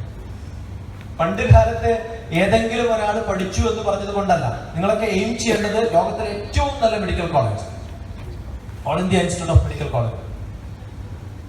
ഒന്നിനും കൊള്ളാത്ത 8ാം ക്ലാസ്സിലെ കുറച്ച് കുട്ടികളെ എന്റെ കയ്യിൽ തന്നിട്ട് വളരെ ധനികനായ ഒരു വ്യക്തി പറഞ്ഞു, നിങ്ങൾക്ക് ഇവരെ എന്ത് ചെയ്യാൻ പറ്റും, ഇന്റർനാഷണലി ഏറ്റവും നല്ല സ്റ്റുഡൻസ് ആക്കി മാറ്റാന്ന് പറഞ്ഞു. എനിക്ക് അഭിമാനമുണ്ട്, നിങ്ങളെപ്പോലെ A+ മേടിക്കുന്ന സ്റ്റാൻഡേർഡ് ഒന്നും ഇല്ലാത്ത കുട്ടികളായിരുന്നു. അവരിൽ 90 കുട്ടികളിൽ 37 പേര് 2 വർഷത്തെ കഠിനാധ്വാനം കൊണ്ട് 10th-ലും 12th-ലും A+ മേടിച്ചു. ഇന്ന് 6 പേര് വിപ്രോയുടെ ഫെലോഷിപ്പോട് കൂടി ഗ്രാജുവേഷൻ ചെയ്തു. 18 പേര് ബിടെക് പഠിക്കുന്നു. ഉറപ്പാണ് അതിൽ 5-10 പേര് ഓൾ ഇന്ത്യ സർവീസിലേക്ക് കയറുമെന്നാണ്. ആ ഒരു ഇൻസ്പിറേഷൻ നിങ്ങളുടെ മനസ്സിൽ എത്തിക്കഴിഞ്ഞാൽ, ലൈഫ് എന്ന് പറയുന്നത് ജീവിക്കാനുള്ള, LIFE, life is to enjoy. കഷ്ടപ്പെട്ടിട്ടല്ല പഠിക്കേണ്ടത്, ഇഷ്ടപ്പെട്ട് പഠിക്കണം. ആ ഇഷ്ടം ഉണ്ടാക്കിയെടുക്കുന്ന സമയത്ത് കുറെ ചോദ്യങ്ങൾ ഉണ്ടാവും. ആ ചോദ്യങ്ങൾക്ക് ഉത്തരം ശേഖരിക്കുക. Question is the root word for question. Question എവിടെയുണ്ടോ ക്വസ്റ്റ്യൻ അവിടെ ഉണ്ടാവും. കാണുന്നതിനൊക്കെ തൊട്ട് ചോദിക്കുക, ഇതെന്താണ്, ഇതെങ്ങനെ അറിയാം. ആ ത്വരയുള്ളവരാണ് നിങ്ങളെങ്കിൽ, ഈ പറയുന്ന A+ന്റെ ബ്രെയിൻ നിങ്ങൾക്കുണ്ടെങ്കിൽ, നല്ല ചോദ്യം ചോദിക്കാനുള്ള കഴിവ് ഹൃദയത്തിലുണ്ടെങ്കിൽ, അത് മാറ്റാതിരുന്നാൽ, ഹൃദയ ഗുഹരമധ്യേ കേവലം ബ്രഹ്മ മാത്രമെന്നാണ്. ഹൃദയത്തിന്റെ ഉള്ളിൽ ബ്രഹ്മാവിരിക്കുന്നതാണ്. ബ്രഹ്മാവ് ചോദ്യങ്ങളുടെ ഭഗവാനാണ്. ബ്രഹ്മാവിന്റെ വൈഫാണ് എഡ്യൂക്കേഷൻ, ആൻസർ കൊടുക്കുന്നതാണ് സരസ്വതി. അതുകൊണ്ടാണ് ഹൃദയത്തിന്റെ ഉള്ളിൽ ബ്രഹ്മാവിനെയും, ആ ചോദ്യങ്ങൾ ഉണ്ടാവുമ്പോൾ ഉത്തരം കൊടുക്കുന്ന എഡ്യൂക്കേഷൻ മിനിസ്റ്റർ ആയിട്ടുള്ള സരസ്വതിയെ ഭർത്താവും ഭാര്യയുമായിട്ട് പ്രതിഷ്ഠിച്ചിട്ടുണ്ട്. കുറെ ചോദ്യങ്ങൾ ഉണ്ടാവണം ജീവിതത്തിൽ. ആ ചോദ്യങ്ങൾ ഉണ്ടാവാൻ നിങ്ങൾക്ക് ഭാഗ്യമുണ്ടാവട്ടെ, സംശയങ്ങൾ ഉണ്ടാവട്ടെ ജീവിതത്തില്. പഠിക്കാനുള്ള കഴിവല്ല, ചോദ്യങ്ങൾ ചോദിക്കാനുള്ള കഴിവാണ് ഉണ്ടാവേണ്ടത്. അങ്ങനെയാണ് ഒരു റിസർച്ചിൽ ഉണ്ടാവുന്നത്. ഞങ്ങളൊക്കെ PhD ചെയ്യുന്ന സമയത്ത് we should start with a question. Answers കണ്ടുപിടിക്കാൻ ഇഷ്ടം പോലെ അവസരങ്ങൾ കിട്ടും, കുറെ റെഫറൻസുകൾ ഉണ്ടാവും. അല്ലെങ്കിൽ ഈ ചോദ്യത്തിന് ഉത്തരമില്ല എന്ന് കണ്ടുപിടിച്ചാൽ നിങ്ങൾക്ക് PhD കിട്ടും. ഏറ്റവും നല്ല കണ്ടുപിടുത്തം ഈ ചോദ്യത്തിന് ഉത്തരമില്ല എന്ന് കണ്ടുപിടിക്കണം. ഇത് കൃത്യമായിട്ട് അറിയും എന്നുള്ളതല്ല, അറിയാൻ സാധിക്കുന്ന സംഭവങ്ങൾ. അതിന് നല്ല ഉദ്യമം ആവശ്യമാണ്. നേരത്തെ ഹരികിഷോർ IAS പറഞ്ഞതുപോലെ, ആഗ്രഹങ്ങൾ മാത്രം ഉണ്ടായിട്ട് കാര്യമില്ല, ഉദ്യമം. ഉദ്യമം മാത്രം ഉണ്ടായിട്ട് കാര്യമില്ല. ഉദ്യമം വന്നാൽ ഒട്ടനെ അതിന്റെ പിന്നാലെ വരേണ്ട കുറച്ച് ക്വാളിറ്റീസ് ഉണ്ട്. ഭാരതീയ ശാസ്ത്രം കൃത്യമായിട്ട് പറഞ്ഞിട്ടുണ്ട്. ഉദ്യമം, സാഹസം, ധൈര്യം, ബുദ്ധി, ശക്തി, പരാക്രമം. ഷഠേതേ എത്ര വർത്തന്തേ ദൈവം തത്ര പ്രകാശയെന്ന. ഭഗവാൻ നിങ്ങളുടെ പിന്നാലെ വന്ന് സഹായിക്കും. ഉദ്യമം, ആഗ്രഹം. സാഹസം, ജംപ് ഇൻ ടു ആക്ഷൻ. ധൈര്യം, ബുദ്ധി, ശക്തി. അതുള്ളവർക്ക് മനസ്സിലാവും, ഇല്ലാത്തവർക്ക് മനസ്സിലാവില്ല, പറഞ്ഞിട്ട് കാര്യം. പരാക്രമം. കുറേ പേര് നിങ്ങളോട് പറയും അത് ചെയ്യരുത്. എനിക്ക് ഇന്ന വിഷയമാണ് പഠിക്കേണ്ടതെന്ന് പറയുമ്പോൾ അത് വേണ്ട എന്ന് പറയാൻ കുറെ പേരുണ്ടാവും. ചിലപ്പോൾ നിർബന്ധിച്ച് ചിലതിലേക്ക് പറഞ്ഞേക്കുന്ന കുറെ പേരുണ്ടാവും. നിങ്ങളുടെ ഇഷ്ടം പൂർണ്ണമായിട്ടും നിങ്ങളുടെ ഇഷ്ടമാണെങ്കിൽ ബാക്കിയുള്ളവരെ കൺവിൻസ് ചെയ്യിപ്പിക്കാൻ നിങ്ങൾക്ക് സാധിക്കണം. ഞാൻ സയന്റിസ്റ്റാണ്, എൻ്റെ വൈഫും സ്പേസ് ഡിപ്പാർട്ട്മെന്റ് സയന്റിസ്റ്റാണ്. എൻ്റെ മകൻ സോഷ്യൽ സയൻസാണ് പഠിച്ചത്. അവനതാ ഇഷ്ടം എന്ന് പറയും. അത് വേണ്ട, സയൻസ് പഠിച്ചാൽ മതി എന്ന് പറയാറില്ല. അവൻ എൻജോയ് ചെയ്യും. ഇപ്പൊ ജീവിതത്തിൽ നമുക്ക് ഇഷ്ടമുള്ളത് കിട്ടുമ്പോഴാണ് എൻജോയ് ചെയ്യാം. എനിക്കറിയാം, അനന്തകൃഷ്ണൻ എന്ന് പറഞ്ഞൊരു പയ്യൻ മഹാരാഷ്ട്രയിൽ ബിടെക് പഠിക്കുന്ന കാലത്ത് അത് വിട്ടെറിഞ്ഞ് ഹൈദരാബാദിൽ വന്ന് ചെറിയ പത്രത്തിൽ എഴുതാൻ തുടങ്ങി. പനി പിടിച്ച് കിടക്കുമ്പോഴാണ് ഒരു ദിവസം എൻ്റെ വീട്ടിലേക്ക് വരുന്നത്. അവൻ കലാമിന്റെ മില്യൺ ബീറ്റ്സിന്റെ എഡിറ്ററാണ്. ഏവിയേഷന്റെ നല്ലൊരു പ്രസ് റിപ്പോർട്ടറാണ്. HALന്റെ സ്പോക്സ്മാൻ ആയിട്ട് മാറി അവസാനം. കഴിഞ്ഞ മാസത്തെ ക്യാമ്പിൽ എൻ്റെ കൂടെ ഉണ്ടായിരുന്നു 2 ദിവസം. അവൻ എഞ്ചിനീയറിംഗ് ആണെങ്കിൽ എത്താവുന്ന ഏറ്റവും വലിയ പദവിയേക്കാളും കൂടുതൽ നല്ല പദവിയിലേക്ക് അവൻ എത്തി. കാരണം അവന് ഇഷ്ടമുള്ളതാണ് അവൻ ചെയ്തത്. അങ്ങനെ ഇഷ്ടംപോലെ എക്സാമ്പിൾസ് ഉണ്ട്. ഇഷ്ടംപോലെ എക്സാമ്പിൾസ് ഉണ്ട്. ഇവിടെ ഇഷ്ടമുള്ളത് എത്താൻ പറ്റാതെ വിഷമിച്ചിരിക്കുന്ന ഒരാൾ. ഡൽഹിയിൽ വർക്ക് ചെയ്യുന്ന കാലത്ത് ബസ് സ്റ്റാൻഡിൽ വെച്ച് പരിചയപ്പെട്ട, ബസ് സ്റ്റോപ്പിൽ വെച്ച് പരിചയപ്പെട്ട ഒരു കണ്ടക്ടർ. എന്ത് കണ്ടക്ടർ ആവാൻ കാരണം വെച്ചാൽ നല്ല മെറിറ്റൊക്കെ ഉണ്ടായിരുന്നു, എല്ലാ വിഷയത്തിലും നല്ല മാർക്ക് കിട്ടി, ദാരിദ്ര്യം കൊണ്ട് കണ്ടക്ടറായിരുന്നു. അവൻ ഇന്ന് IIT-യിൽ PhD ചെയ്യാണ് ബോംബെയിൽ. അവനെ ആ കണ്ടക്ടർ പദവിയിൽ നിന്നും ബിടെക്കിന് ചേരണമെന്ന് നിർബന്ധിച്ച് കൊണ്ടുപോയി ചേർത്തത് ഞാനാണ്. സാഹചര്യമില്ലാതെ പഠിക്കാൻ സാധിക്കാത്ത കുറെ ആൾ. എനിക്ക് ഓർമ്മയുണ്ട്, BDS-ന് പഠിക്കുന്ന ഒരു ഫസ്റ്റ് ഇയർ ആവുന്ന സമയത്ത് എക്സാമിനേഷൻ തലേ ദിവസം വിളിച്ചിട്ട് സാർ ഞാൻ എന്തായാലും തോക്കും, കോൺഫിഡൻസ് ഇല്ലാത്തതുകൊണ്ടാണ് തോക്കുമെന്ന് പറഞ്ഞു. അവൻ പ്രൈം മിനിസ്റ്ററുടെ സ്പെഷ്യൽ ഫെലോഷിപ്പോട് കൂടി BDS പാസ്സാകുമ്പോഴത്തേക്ക് 3 റിസർച്ച് പേപ്പേഴ്സും ഒരു ബുക്കും എഴുതിയിട്ടുണ്ട് BDS-ൽ. അപ്പൊ നമുക്ക് വേണ്ടത് എന്താണെന്ന് അറിയുക, അതിനെ ഭയമില്ലാതെ മുന്നേ നല്ല കഷ്ടപ്പെട്ടിട്ടുള്ള പഠനമല്ല വേണ്ടി ഇഷ്ടപ്പെട്ടുള്ളതാണ്. മടി പിടിച്ചിരുന്നാൽ നടക്കില്ല. നല്ലപോലെ പ്രയത്നിക്കണം. ആ പ്രയത്നിക്കാനുള്ള കഴിവ് ഭഗവാൻ നമുക്ക് തന്നിട്ടുണ്ട്. അത് പൂർണ്ണമായും ഉപയോഗിക്കുക. നല്ല എനർജി, മനസ്സിന് എവിടെ എനർജി ഉണ്ടോ അവിടെ ശരീരത്തിന് എനർജി ഉണ്ടാവും. ശരീര മനസ്സോ യോഗ പരസ്പരം അനുവ്രജേത് ആധാര ആധേയ ഭാവേന തപ്താജ. മനസ്സിന് ഇഷ്ടമുള്ള സംഭവം ചെയ്യുന്ന സമയത്ത് നല്ല പോലെ കോൺസെൻട്രേറ്റ് ചെയ്യാൻ സാധിക്കും. ഇഷ്ടമല്ലാത്തൊരു സംഭവത്തിനെ കോൺസെൻട്രേറ്റ് ചെയ്യാൻ സാധിക്കില്ല. അപ്പൊ ഇല്ലാത്ത അസുഖങ്ങളൊക്കെ വരും. അപ്പൊ ജീവിതത്തില് സന്തോഷപ്രദമായ കുറേ ദിവസങ്ങളും മാസങ്ങളും വർഷങ്ങളും ഉണ്ടായി എന്ന് വരില്ല. പക്ഷെ കുറച്ച് നിമിഷങ്ങളെങ്കിലും ജീവിതത്തിൽ ഉണ്ടാവും. ആ ജീവിതത്തിൽ ഉണ്ടാവുന്ന കുറച്ച് നിമിഷങ്ങൾ. എന്റെ കസിൻ സിസ്റ്റർ വന്നിട്ടുണ്ട്, മസ്കറ്റിൽ നിന്നാണ്. ഓരോ പ്രോഗ്രാമുകൾ, ഞാൻ ആലപ്പുഴയിലേക്ക് നാളെ പ്രോഗ്രാം, ഇന്നലെ ക്യാമ്പ് കഴിഞ്ഞ സമയത്ത് വരുന്ന ക്ലാസ് അല്ലേ ഞാൻ വരുന്നു. ആ ക്ലാസ് കേൾക്കാനുള്ള താല്പര്യം കൊണ്ടാണ്. അത് 10 മിനിറ്റ് ആയാലും 2 മിനിറ്റ് ആയാലും. വിവേകാനന്ദ സ്വാമികള് ചിക്കാഗോയിൽ പ്രഭാഷണം നടത്തി എത്ര മിനിറ്റാണെന്നറിയാം നിങ്ങൾക്ക്? വളരെ ഫേമസ് ആയിട്ടുള്ള, ലോകത്തെ ആകെ പിടിച്ചു നിർത്തിയിട്ടുള്ള ഒരു പ്രഭാഷണമാണ്. 3.5 മിനിറ്റാണ്. 3.5 മിനിറ്റ് പ്രഭാഷണം കൊണ്ട് കുറേ ജനങ്ങളുടെ മനസ്സിലേക്ക് എത്തിച്ചേരാൻ സാധിച്ചിട്ടുള്ള ഒരു മഹത് വ്യക്തിയാണ്. പക്ഷെ ഒരു പ്രഭാഷണത്തിന് പോയപ്പോ അമേരിക്ക അദ്ദേഹത്തെ 1 വർഷം അവിടെ താമസിപ്പിച്ചു. കണ്ടിന്യൂസ് ആയിട്ട് ക്ലാസ്സുകളാണ്, പിന്നെയും കേൾക്കണമെന്ന് ആഗ്രഹമുള്ള കുറെ പേര്. ഒരു സ്പാർക്ക് ജീവിതത്തിൽ കിട്ടുമ്പോൾ അത് തുടർന്നു കൊണ്ടുപോകാനുള്ള ഒരു മനസ്സ്, അതെന്താണെന്ന് മനസ്സിലാക്കാനുള്ള താല്പര്യം, എന്തിനാണ് ഇത് ചെയ്യുന്നത് എന്ന് ബാക്കിയുള്ളവരെ അറിയിക്കാനുള്ള അവനവന്റെ കർമ്മത്തിനെ ഏറ്റവും നല്ല കർമ്മമാണെന്ന് വിശ്വസിച്ചുകൊണ്ട് മുന്നോട്ട് കൊണ്ടുപോകാനുള്ള വ്യത്യസ്തമായ പ്രൊഫഷനുകളിലേക്ക് നിങ്ങൾ എത്തട്ടെ എന്ന് പ്രാർത്ഥിക്കുന്നു.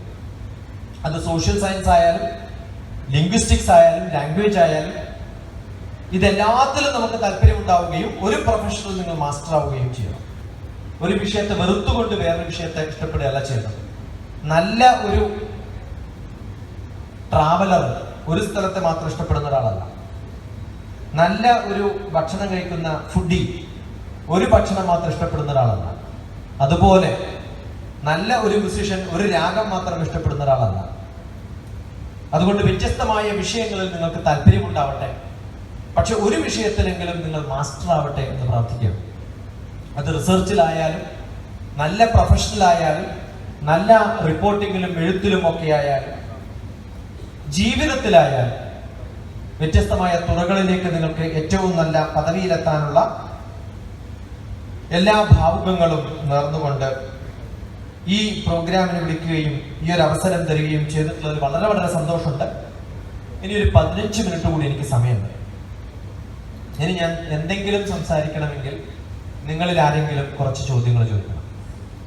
അതുകൊണ്ട് എന്തെങ്കിലും ചോദ്യം ചോദിക്കാൻ താല്പര്യമുള്ള, കാരണം ഒരു പ്രഭാഷണം കേൾക്കാനൊക്കെ വളരെ എളുപ്പമാണ്. കാരണം കുറെ രാമന്മാരും വെങ്കിടന്മാരും ഒക്കെ TV-യിലൊക്കെ സ്ഥിരമായിട്ട് അരമണിക്കൂർ 1 മണിക്കൂറൊക്കെ പലതും പറയുന്നത് കേട്ടിട്ടുണ്ട്. പക്ഷെ ഈ ഒരു അവസരം എന്ന് പറയുന്നത് നിങ്ങൾക്ക് നേരിട്ട് ചോദ്യങ്ങൾ ചോദിക്കാൻ പറ്റുന്ന ഒരു അവസരമാണ്. അതെന്റെ ഒരു ക്ലാസ്സിനും ഞാൻ വിടാറില്ല. അതുകൊണ്ട് നല്ല ധൈര്യമുള്ള, ചോദ്യം ചോദിക്കാൻ ആഗ്രഹമുള്ള, എന്തെങ്കിലും അറിയാൻ ക്വസ്റ്റ്യൻ ഉണ്ടാവും, അങ്ങനെയുള്ള ഒരു 5 പേരെയെങ്കിലും എനിക്ക് കിട്ടിയാൽ അവരുടെ ചോദ്യത്തിന്റെ ഗാംഭീര്യവും ഗൗരവവും അനുസരിച്ച് അതിന് ഉത്തരം പറയാൻ താല്പര്യം. ആരെങ്കിലും? പാരന്റ്സ് ആവാം, ടീച്ചേഴ്സ് ആവാം, സ്റ്റുഡൻസ് ആവാം. മനസ്സും ആർട്ടും തമ്മിലുള്ള വ്യത്യാസം എന്ന് പറയാം. ഞാൻ ഒരു കവിയാണെന്ന് പറഞ്ഞല്ലോ. എൻ്റെ ഒരു കവിതയുണ്ട്, ഓപ്പൺ ഹാർട്ട് സർജറി എന്ന് പറഞ്ഞു. നിങ്ങൾ നെറ്റിൽ പോയിട്ട് വായിച്ചാൽ മതി. ഡോക്ടർ TPS ഹാർട്ട് എന്ന് പറഞ്ഞടിച്ചാൽ എൻ്റെ കവിതയിലെത്തും. ഓപ്പൺ ഹാർട്ട് സർജറി എന്നാണ്. ഡോക്ടറുടെ മുമ്പിൽ എത്തി ഹാർട്ട് പേഷ്യന്റ് ആയ ഞാൻ, കവി ഞാനല്ല, ഫിസിക്കൽ ഞാനല്ല, കവിയാകുന്ന ശശികുമാറിനെ ഡോക്ടർ പോകുന്ന സമയത്ത് ഡോക്ടർ പറയാണ് ഞാൻ ഹാർട്ട് ഓപ്പൺ ചെയ്യാണ്. അപ്പൊ ഞാൻ ഡോക്ടറോട് പറയാണ് എൻ്റെ ഹാർട്ട് ഓപ്പൺ ചെയ്യരുത്, അതിനകത്ത് കുറെ സീക്രട്ട് ഉണ്ട്. ഹാർട്ട് ഒരു ബയോളജിക്കൽ ഓർഗനാണ്. മനസ്സ് എന്ന് പറയുന്നത് കമ്പ്യൂട്ടറിലെ സോഫ്റ്റ്വെയർ പോലെയാണ്. അതില്ലാതെ ഒന്നും വർക്ക് ചെയ്യില്ല. പക്ഷെ അത് കാണിച്ചു കൊടുക്കാൻ പറ്റില്ല. ബിക്കോസ് ഫിസിക്കൽ ആയിട്ടില്ലാത്തൊരു സ്ഥലമാണ് അത്. കോൺഷ്യസ്നെസ് ആണ്. അതൊരു സോഫ്റ്റ്വെയർ ആണ്. അതൊരു ജ്ഞാനമാണ്. അത് നമ്മളിലൊക്കെ ഉണ്ട്. അത് വർക്ക് ചെയ്യും. ഇന്ദ്രിയങ്ങളെ കൺട്രോൾ ചെയ്യുന്ന ഒരു സോഫ്റ്റ്വെയർ ആണ്. ഇന്ദ്രിയാണോ ഇൻപുട്ട് ഔട്ട്പുട്ട് ഡിവൈസ്. അതിനെ കൺട്രോൾ ചെയ്യുന്ന ഒരു സോഫ്റ്റ്വെയർ ആണ് മനസ്സ്. അത് കാണിച്ചു കൊടുക്കാൻ ബുദ്ധിമുട്ടാണ്. അവിടെയാണ് നമ്മൾ സ്നേഹം വെക്കുക. അമ്മ എവിടെയാണെന്ന് വെച്ചാൽ എവിടെയാ? മനസ്സിലാണ്. ഹാർട്ടിലാണെങ്കിൽ അമ്മേനെ പമ്പ് ചെയ്തോണ്ടിരിക്കും. അതുണ്ടാവില്ല. നിങ്ങൾക്ക് ഇഷ്ടപ്പെട്ടതും വെറുത്തതും ഒക്കെ എവിടെ ഉണ്ടാവുക? മനസ്സിലാണ്ടാവും. അങ്ങനെ വിഷയങ്ങളെ മനസ്സിൽ സൂക്ഷിക്കാൻ ഭാഗ്യമുണ്ടായാൽ പിന്നെ മറന്നുപോയി. അമ്മയുടെ മുമ്പിൽ നിൽക്കുന്ന സമയത്ത് ഇത് അമ്മയാണല്ലേ എന്ന് ചോദിക്കേണ്ടി വരാറില്ലല്ലോ. അതുപോലെ മാത്തമാറ്റിക്സിൽ ഒരു പ്രോബ്ലം വരുമ്പോ ഇത് ചിന്തിക്കാതെ, ബുദ്ധി ഉപയോഗിക്കാതെ പറയാൻ പറ്റുന്ന ഒരു അവസ്ഥയിലേക്ക് എത്തുമ്പോഴാണ് മനസ്സുകൊണ്ട് പഠിക്കാൻ പറയുന്നത്. അതൊരു സോഫ്റ്റ്വെയർ ആണ്, റാമാണ്. ഹാർഡ് ഡിസ്കിൽ സൂക്ഷിക്കുന്നതാണ് പിക്കപ്പ് ചെയ്ത് വരാൻ സമയം പിടിക്കുക, കമ്മ്യൂണിക്കേഷന് സമയം പിടിക്കും. മനസ്സിലാവുമ്പോൾ റാമാണ്, പെട്ടെന്ന് ഉത്തരം പറയാൻ പറ്റും. അങ്ങനെ സൂക്ഷിക്കാൻ പറ്റുന്ന ഒരു സോഫ്റ്റ്വെയർ ആണ് മനസ്സ്. എവിടെയാ മനസ്സ് ചോദിച്ചാൽ ഇവിടെയും മനസ്സുണ്ട്. ഇവിടെ നമ്മൾ പിച്ചുന്ന സമയത്ത് വേദന എവിടെയാ ഉണ്ടാവുക? അവിടെയാണ്. മനസ്സിലല്ല. അപ്പൊ സെല്ലുകളിലുള്ള ഒരു കോൺഷ്യസ്നെസ് ആണ് മനസ്സെന്ന് പറയുന്നത്. ഏന ചക്ഷുഷാന പശ്യന്തി ഏന ചക്ഷുംഷി പശ്യതി ഉപനിഷത്ത് മന്ത്രമാണ്. എന്റെ കണ്ണിനുള്ളില് കാണാനുള്ള മനസ്സുള്ളത് കൊണ്ടാണ് ഞാൻ കാണുന്നതെന്നാണ് പറഞ്ഞിരിക്കുന്നത്. ബയോടെക്നോളജിയിൽ ഉത്തരവില്ലാത്തൊരു ചോദ്യമാണ്. ഞാൻ ബയോടെക്നോളജി പഠിപ്പിക്കാറുണ്ട്. ഞാൻ പഠിച്ചിട്ടില്ല ഇതുവരെ. പക്ഷെ ഞാൻ ബയോടെക്നോളജി ടീച്ചേഴ്സിന് ട്രെയിനിങ് കൊടുക്കുമ്പോൾ ഭാരതീയമായിട്ടുള്ള ശാസ്ത്രം വെച്ചിട്ടാണ് ബയോടെക്നോളജി പഠിപ്പിക്കുന്നത്. ഈ രണ്ട് കാര്യങ്ങളുണ്ട്, DNA പാറ്റേൺസ്. ആ DNA പാറ്റേൺസ് മാത്രം പഠിക്കുന്നതാണ് ബയോളജി. അതിൽ കോൺഷ്യസ്നെസ് എന്നുള്ളൊരു ഭാഗം പഠിക്കുന്നതാണ് ഭാരതീയമായ ശാസ്ത്രം. ഞാൻ നടന്നു പോകുന്ന സമയത്ത് ബുദ്ധി ഉപയോഗിച്ചിട്ടല്ല വീട്ടിലേക്ക് നടന്നു പോകുന്നത്, മനസ്സുപയോഗിച്ചിട്ടാണ്. ആ മനസ്സുള്ളത് കൊണ്ടാണ് ചിന്തിക്കാതെ വീട്ടിലെത്താൻ പറ്റുന്നത്. ഡ്രൈവ് ചെയ്യുന്നൊരു ഡ്രൈവർ ചിന്തിച്ചിട്ടല്ല ബ്രേക്ക് ഔട്ടുന്നത്, അറിയാതെ ചവിട്ടി പോകുന്നതാണ്. ആ മനസ്സ് വിട്ടു പോകുമ്പോഴാണ് ചിലപ്പോൾ ചവിട്ടേണ്ടടുത്ത് ചവിട്ടാതെ ആക്സിഡന്റ് ആയി പോകുന്നത്. അപ്പൊ നല്ല മനസ്സുള്ളവന് അധികം പ്രശ്നം ഉണ്ടാവില്ല. ഇമ്മീഡിയറ്റ് റെസ്പോൺസ് ഉണ്ടാക്കുന്ന നമ്മുടെ ശരീരത്തിലുള്ള ഒരു കോൺഷ്യസ്നെസിന്റെ കൺസോളിഡേറ്റഡ് അഗ്ലമറേഷൻ ആണ് മനസ്സെന്ന് വേണമെങ്കിൽ പറയാം. കേരളത്തിൽ മാത്രം ഇതിന് വേറൊരു പേരും കൂടിയുണ്ട്. അത് തെറ്റായിട്ട് പറഞ്ഞതാണ് കരള്. അതുകൊണ്ടാണ് കരളേ എന്നൊക്കെ പാടില്ലേ? അതൊന്ന് ഇംഗ്ലീഷ് ഒന്ന് പാടി നോക്കിയാൽ അപ്പൊ നോക്കി എന്ത് വഷളാണ് നമ്മുടെ മലയാളം. ലിവറേ എന്റെ ലിവറേ എന്നൊക്കെ പറയും. കാരണം മനസ്സിന്റെ വൈബ്രേഷൻസ് ഉണ്ടാക്കാൻ ബയോകെമിസ്ട്രി മാറ്റും. ആ ബയോകെമിസ്ട്രി മാറ്റുന്ന ബോഡിയിലെ കെമിക്കൽ ഫാക്ടറിയാണ് എന്ത്? ലിവർ. അപ്പൊ നല്ല പെങ്കടിച്ചാൽ മനസ്സ് മാറും. അത് കരളിൽ കൊണ്ടുപോയി കരളിൽ നിന്ന് കെമിക്കൽ റിയാക്ഷൻസ് വരുമ്പോൾ മനസ്സ് ചിലപ്പോൾ മാറിപ്പോകും. അതുകൊണ്ടാണ്. ഈ കഥ പിന്നെ പറയാം എപ്പോഴെങ്കിലും സാഹചര്യം കിട്ടാണ്. അടുത്ത ചോദ്യം.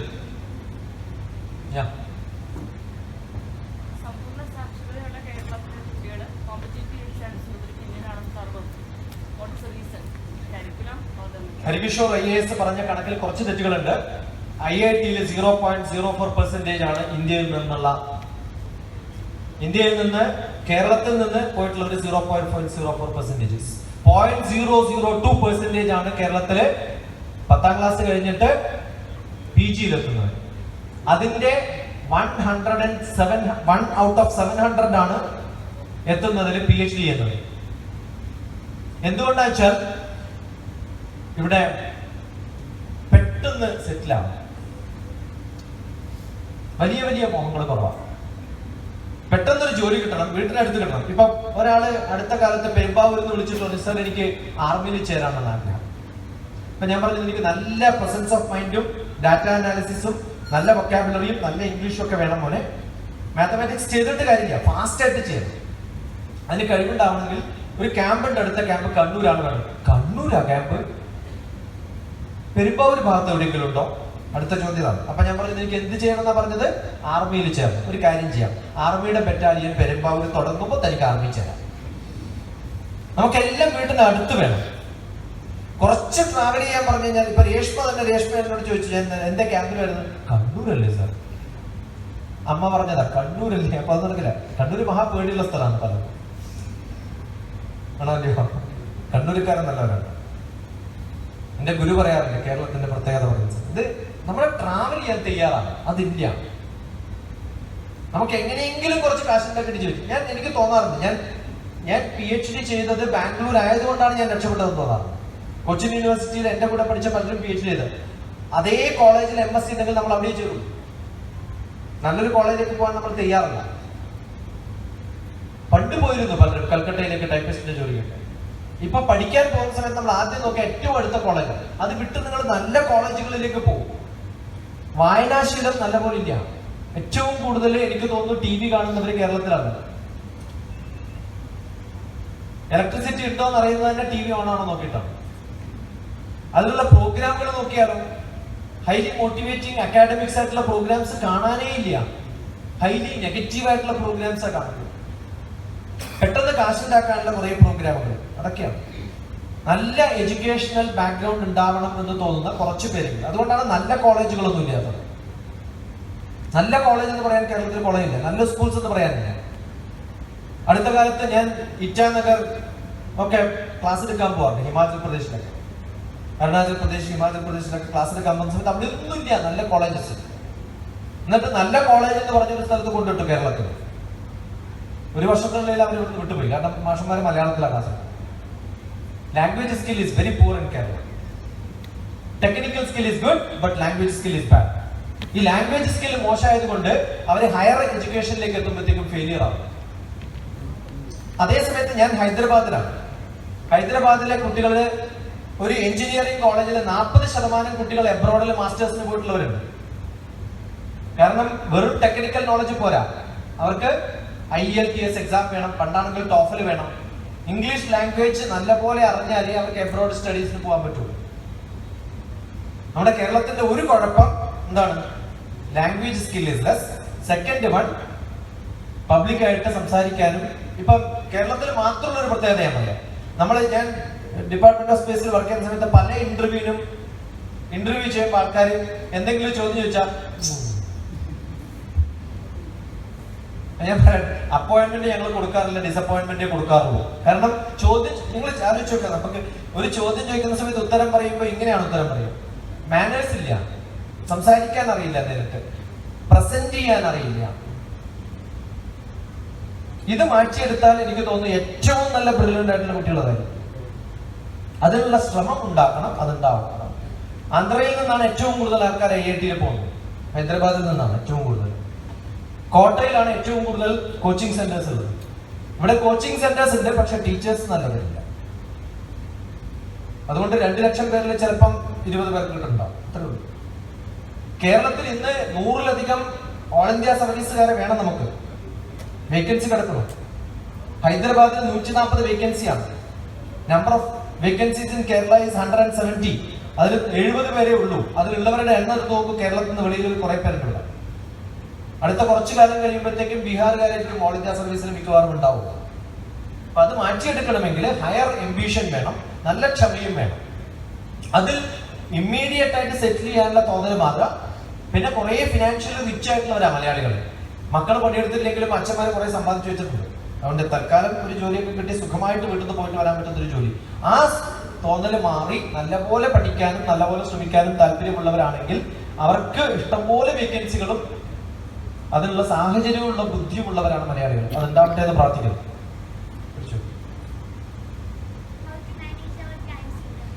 സാധാരണ കുറെ പേര് ടൈം മാനേജ്മെന്റ് ക്ലാസ് എടുക്കാറുണ്ട്. എനിക്ക് തീരെ ഇഷ്ടമില്ലാത്തൊരു ചോദ്യമായിക്കൊണ്ട് ചോദിച്ചു. പക്ഷെ അത് തന്റെ കുഴപ്പമല്ല. ടൈം മാനേജ്മെന്റ് 24 മണിക്കൂർ ആർക്കും മാനേജ് ചെയ്യാൻ പറ്റില്ല. പറ്റോ? അത് കൂട്ടാനും കുറക്കാനും നമുക്ക് പറ്റുമോ? 24 എല്ലാവർക്കും തന്നിട്ടുണ്ട് അല്ലേ? നമ്മുടെ പ്രൈം മിനിസ്റ്റർ മോദിയാണല്ലോ. മോദിയെക്കാളും തിരക്കുണ്ടോ നമുക്ക്? ഒബാമയെക്കാളും തിരക്കുണ്ടോ നമുക്ക്? നമ്മുടെയൊക്കെ ധാരണ നമുക്ക് വലിയ തിരക്കുണ്ട്. ഏറ്റവും തിരക്കുള്ള ഒരു ടീച്ചേഴ്സും സ്റ്റുഡൻസും ഒക്കെയാണ്. ഞങ്ങൾ സയന്റിസ്റ്റ് ഒക്കെ, ഇപ്പൊ എന്റെ വൈഫ് വർക്ക് ചെയ്യുന്ന ഡിപ്പാർട്ട്മെന്റിൽ ഞങ്ങൾ രാവിലെ 9 മണിക്ക് കയറിയാൽ രാത്രി 10 മണിക്ക് വൈഫ് തിരിച്ചു വരുന്നത്. ടീച്ചർമാരോ 4 മണി കഴിഞ്ഞ് അപ്പോൾ ഓടും. ഭയങ്കര തിരക്കാണ്. കറക്റ്റ് സമയം നോക്കും. ഏതെങ്കിലും ഞാൻ ചന്ദ്രബാബു നായിഡു, ഞാൻ ഹൈദരാബാദിലെ ചീഫ് മിനിസ്റ്റർ ചന്ദ്രബാബു നായിഡുവിനെ കാണാൻ അപ്പോയിന്റ്മെന്റ് ചോദിച്ച സമയത്ത് എനിക്ക് തന്നെ രാത്രി 2:30ക്കാണ് അപ്പോയിന്റ്മെന്റ്. രാത്രി 2:30ക്ക് ഓഫീസ് വർക്ക് ചെയ്യുന്നുണ്ട്, 2:30ക്ക് പോയിട്ട് കാണാം. KC വേണുഗോപാലിന്റെ വീട്ടിൽ രാത്രി 12 മണിക്ക് നോക്കി ആൾക്കാരുണ്ടാവുമല്ലോ ക്യൂ. മിനിസ്റ്റർമാർക്കും MP മാർക്കും ഒക്കെ സമയമുണ്ടോ? വർക്ക് ചെയ്യാൻ തയ്യാറാവണം. എത്ര മണിക്കൂർ ഉറങ്ങും?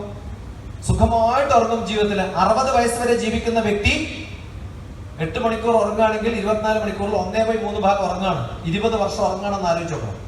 സുഖമായിട്ട് ഉറങ്ങാം. ബാക്കി 40 വർഷം ജീവിക്കുന്നുണ്ടോ കൃത്യമായിട്ട്? തിരക്കുണ്ടെന്ന് നടിക്കുന്നവരാ പലരും. ജീവിതത്തിൽ കൃത്യനിഷ്ഠ വേണം. എന്റെ മോള് പറ്റുകയാണെങ്കിൽ ഒന്ന് തന്നെ വിളിക്കൂ. 20 വർഷത്തിന് ശേഷം തന്റെ ടെലിഫോൺ നമ്പർ ഞാൻ പറഞ്ഞുതരാം. 30 ലക്ഷത്തിലധികം ആൾക്കാരുടെ ടെലിഫോൺ നമ്പറുകൾ എനിക്ക് വന്നിട്ടുണ്ടാവും.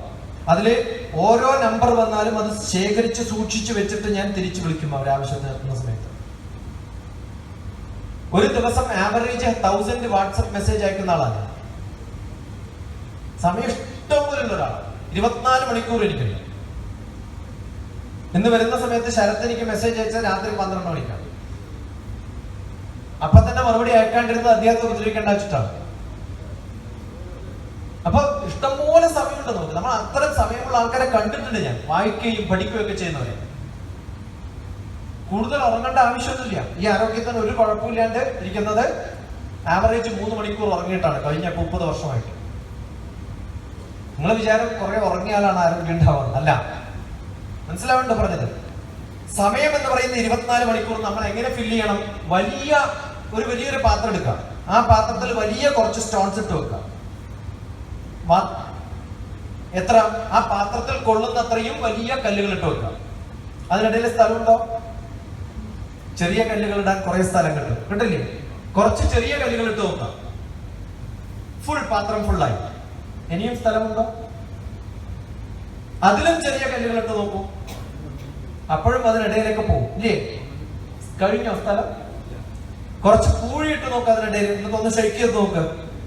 കുറെ പൂഴി അതിനകത്ത് പോകും, പോയില്ലേ? നിറഞ്ഞോ? വെള്ളമൊഴിച്ച് നോക്കൂ, അതിനിടയിലൂടെയൊക്കെ പോകും. എത്ര നിങ്ങൾ ഇത് ഫില്ല് ചെയ്യാൻ ഉപയോഗിച്ചോ അത്രയും സാധനം പുറത്തെടുത്തിട്ട് തിരിച്ചൊന്ന് ഫില്ല് ചെയ്യണം. ആദ്യം വെള്ളമൊഴിക്കുക, പിന്നെ പൂഴി ഇടുക, സാൻഡ് ഇടുക, പിന്നെ ചെറിയ കല്ലുകൾ ഇടുക, പിന്നെ അതിൽ വലിയ കല്ലുകൾ ഇടുക. നിങ്ങൾ ആദ്യം ഇട്ടിരുന്ന കല്ലുകൾ 5 കല്ലുകളാണെങ്കിൽ ഈ തോതിൽ തിരിച്ചിട്ടാൽ ഒരു കല്ലിടാൻ പോലും സ്ഥലം തെളിഞ്ഞു വരില്ല. സോ ജീവിതത്തിൽ കുറെ വലിയ കർമ്മങ്ങൾ ചെയ്യാൻ നമുക്ക് ഉണ്ടാവും. അതിനിടയിലൊക്കെ ചെറിയ ചെറിയ കർമ്മങ്ങളൊക്കെ ഫില്ല് ചെയ്യാൻ സാധിക്കും. അങ്ങനെ ടൈം അല്ല മാനേജ് ചെയ്യേണ്ടത്. അതുകൊണ്ടാണ് ഞാൻ പറഞ്ഞത്, മോള് പറഞ്ഞു തെറ്റാണ്. മോളുടെ തെറ്റല്ല, അങ്ങനെയാണ് നമ്മൾ കേൾക്കുക. ആക്ടിവിറ്റി മാനേജ്മെന്റ് ആണ് ചെയ്യേണ്ടത്. Okay, you cannot extend your 24 hours. You cannot reduce it because time is not in my control. എന്റെ കൺട്രോളിൽ അല്ലാത്തൊരു സാധനം എനിക്ക് മാനേജ് ചെയ്യാൻ പറ്റുമോ? ഇല്ല. അപ്പൊ എന്ത് മാനേജ് ചെയ്യാം? എന്റെ ആക്ടിവിറ്റി മാനേജ് ചെയ്തിട്ട് 24 മണിക്കൂർ നന്നായിട്ട് ഫില്ല് ചെയ്താൽ ഈ 120 years പുരുഷായുസ് കൃത്യമായിട്ട് മാനേജ് ചെയ്യാം. അങ്ങനെ 2053 നവംബർ 13 ഞാൻ മരിക്കുമ്പോഴത്തേക്കും എനിക്ക് എന്തൊക്കെ ചെയ്യാൻ പറ്റും എന്നുള്ളതിന്റെ നല്ലൊരു സ്ട്രക്ചർ ഉണ്ടാക്കിയെടുക്കുക. ആ സ്ട്രക്ചർ ഉണ്ടാക്കിയെടുത്തിട്ട് എന്തൊക്കെ ചെയ്യണമെന്ന് തീരുമാനിക്കുക. കേരളത്തിൽ മാത്രമുള്ള ഒരു കുഴപ്പം കൂടി പറഞ്ഞിട്ട് ഞാൻ നിർത്താം. അടുത്ത കാലത്ത് എന്റെ കുട്ടികളോട് ഡ്രീമിനെ കുറിച്ച് പറയാറില്ല. എഴുതാൻ പറയും, നിങ്ങൾക്ക് എന്താവണം. ഉടനെ എഴുതുന്നൊരു സംഭവം എന്താ അറിയുമോ? 10ാം ക്ലാസ്സിൽ A+ എല്ലാ വിഷയത്തിലും, 12ാം ക്ലാസ് A+ എല്ലാ വിഷയത്തിലും. അത് കഴിഞ്ഞ് റിപ്പീറ്റ് ബാച്ചിൽ പോയിട്ട് അത് സ്ഥിരം പതിവായിരിക്കും. കാരണം റിപ്പീറ്റ് ഇല്ലാണ്ട് ഒന്നും ചെയ്യാൻ പറ്റാത്തത്. തോക്കണമെന്ന് പ്രാർത്ഥിക്കുന്ന ഒരു ജനതയുള്ള ഒരു നാട്, അതാണ് കേരളം. ഫസ്റ്റ് അറ്റംപ്റ്റിൽ കിട്ടരുത് എന്ന് പ്രാർത്ഥിക്കുന്ന ഒരു ജനതയുടെ നാട്. സ്വപ്നത്തിലെങ്കിലും നിങ്ങൾക്ക് അങ്ങനെ ആവാതിരിക്കണമേ എന്ന് പ്രാർത്ഥിക്കുകയാണ്. മനസ്സിലായോ? എഞ്ചിനീയറിംഗ് കോളേജ് തൃശ്ശൂർ ക്ലാസ് എടുക്കുമ്പോൾ ഫസ്റ്റ് ഇൻഡക്ഷൻ ട്രെയിനിങ് പ്രോഗ്രാമിന് എന്നെ വിളിക്കാറുണ്ട്. അവിടെയുള്ള കുട്ടികളോട് ചോദിക്കുക, 700-400 കുട്ടികൾ ഉണ്ടാവും അഡ്മിഷൻ കിട്ടില്ല. നിങ്ങൾ എത്ര പേര് സന്തോഷമില്ലാത്തവരാണെന്ന് ആദ്യം ചോദിക്കുക. എഞ്ചിനീയറിംഗ് കോളേജ് ഏറ്റവും നല്ല ഗവൺമെന്റ് എഞ്ചിനീയറിംഗ് കോളേജ് സീറ്റ് കിട്ടിയാൽ സന്തോഷമല്ലേ വേണ്ടത്? സന്തോഷം ഇല്ലാത്തവർ എത്ര പേര്? ഒരു 10-37 പേര് കൈവക്കും. എന്റെ കാരണം MBBS കിട്ടിയിട്ടില്ല. നിങ്ങൾ എപ്പോഴെങ്കിലും സമയം കിട്ടുകയാണെങ്കിൽ യൂട്യൂബിൽ ഒരു 500ഓളം ക്ലാസ്സുകൾ എന്റേതുണ്ട്. ആലപ്പുഴ സെന്റ് ജോസഫ്സ് കോളേജ്, നിങ്ങളുടെ തൊട്ടടുത്ത കോളേജാണ്. അവിടെ സ്റ്റേജിൽ നിന്ന് കരയുന്ന 10-30 കുട്ടികളുടെ പടം ഞാൻ കൃത്യമായിട്ട് റെക്കോർഡ് ചെയ്തിട്ട് യൂട്യൂബിൽ ഇട്ടിട്ടുണ്ട്. അതിന് കാരണം ഒന്ന് അന്വേഷിച്ച് നോക്കണം. ഹിസ്റ്ററി കിട്ടിയാൾക്ക് ഹിസ്റ്ററി വേണ്ട, കെമിസ്ട്രി കിട്ടിയാൾക്ക് കെമിസ്ട്രിയും വേണ്ട. കെമിസ്ട്രി വേണ്ടാത്തവനാണ് ഹിസ്റ്ററി കിട്ടിയത്, ഹിസ്റ്ററി വേണ്ടാത്തവനാണ് കെമിസ്ട്രി കിട്ടിയത്. ഇവർ രണ്ടാളും സമാധാനിപ്പിച്ചു പോകാറുണ്ട്. മോനെ, നിനക്ക് കെമിസ്ട്രി കിട്ടിയിട്ടില്ല, ഹിസ്റ്ററി കിട്ടുകയാണെങ്കിൽ നാളെ കെമിസ്ട്രികളുടെ അല്ലെങ്കിൽ കെമിസ്ട്രിന്റെ ഹിസ്റ്ററി പഠിച്ചു നോക്കുന്നു. അവിടെയും പഠിക്കാമല്ലോ അല്ലേ? നമുക്കൊരു മഹാവ്യക്തി ഉണ്ടായിരുന്നു, കൗടില്യൻ. ആ കൗടില്യൻ ഒന്നും അറിയാത്ത സാധാരണ മാഷായിരുന്നു. പക്ഷെ അയാൾക്ക് ആരെ ഉണ്ടാക്കാൻ പറ്റി? ഒരു ചക്രവർത്തിയെ ഉണ്ടാക്കിയെടുക്കാൻ പറ്റി. അദ്ദേഹത്തിന് ഏതാ വിഷയം അറിയാന്ന് ചോദിച്ചാൽ അദ്ദേഹത്തിന്റെ അർത്ഥശാസ്ത്രം വായിച്ചു നോക്കണം. കെമിസ്ട്രി മുതൽ കൊമേഴ്സ് വരെയുള്ള സബ്ജക്ട് അതിനകത്ത് കാണും. കെമിസ്ട്രി മാത്രം പഠിച്ചിട്ട് കാര്യമില്ല, അതെങ്ങനെ ബിസിനസ് ആക്കണം എന്ന് പഠിക്കാൻ സാധിക്കും. അപ്പൊ അതുകൊണ്ട് സമയമുള്ളതല്ല, സമയമില്ലാത്തതല്ല നമ്മളെ ചുരുക്കിക്കൊണ്ടുപോകുന്നത് നമ്മുടെ മനസ്സാണ്. ഈ മനസ്സ് എത്ര കഴിവുള്ള മനസ്സാണെന്നറിയും. എത്രയോ കാര്യങ്ങൾ പഠിക്കാനും അതിനെയൊക്കെ മാനേജ് ചെയ്യാനും നമുക്ക് സാധിക്കും. 6 മിനിറ്റ് എക്സ്ട്രാ ഞാൻ പറഞ്ഞു, 12:45 എന്നാ പറഞ്ഞത്. അതിനെ മാപ്പപേക്ഷിച്ചുകൊണ്ട് എല്ലാവർക്കും നന്ദിയും നമസ്കാരവും. എപ്പോഴെങ്കിലും എവിടെയെങ്കിലും എന്നെ കാണാൻ നിങ്ങൾക്ക് ദുര്യോഗമില്ലാതിരിക്കട്ടെ എന്ന് പ്രാർത്ഥിക്കാം. എന്നെ കൊണ്ട് നിങ്ങൾക്ക് ഒരു ഉപകാരവും ഇല്ലാതിരിക്കട്ടെ എന്ന് പ്രാർത്ഥിക്കാം. പക്ഷെ എപ്പോഴെങ്കിലും കാണണമെന്ന് തോന്നുകയാണെങ്കിൽ ഡോക്ടർ TPS ടൈപ്പ് ചെയ്ത് നെറ്റ് പോവാം, ഞാൻ അവിടെ ഉണ്ടാവും, ഇന്റർനെറ്റിൽ ഉണ്ടാവും. എവിടെയെങ്കിലും കാണാൻ സാധിക്കുവാണെങ്കിൽ വെറുതെ കുശലം ചോദിക്കാൻ, ആവശ്യമുള്ളപ്പോൾ വെറുതെ, ആവശ്യമില്ലാത്തപ്പോൾ കാണാൻ സാധിക്കുമെന്ന് പ്രാർത്ഥിക്കാം. 944 വാട്സപ്പ് അയച്ചോളൂ. ഞാൻ ചത്തില്ലെങ്കിൽ മറുപടി കിട്ടും. 2053 നവംബർ 13 വരെ 944 7437 948 944 7437 948 എന്നാണ് എൻ്റെ നമ്പർ. അപ്പൊ ഈ ഒരു പ്രോഗ്രാമിന് ആശീർവാദവും അനുഗ്രഹവും ഉണ്ടാവട്ടെ എന്ന് പ്രാർത്ഥിക്കുന്നു. നന്ദി. For such an inspiring talk and a wonderful session.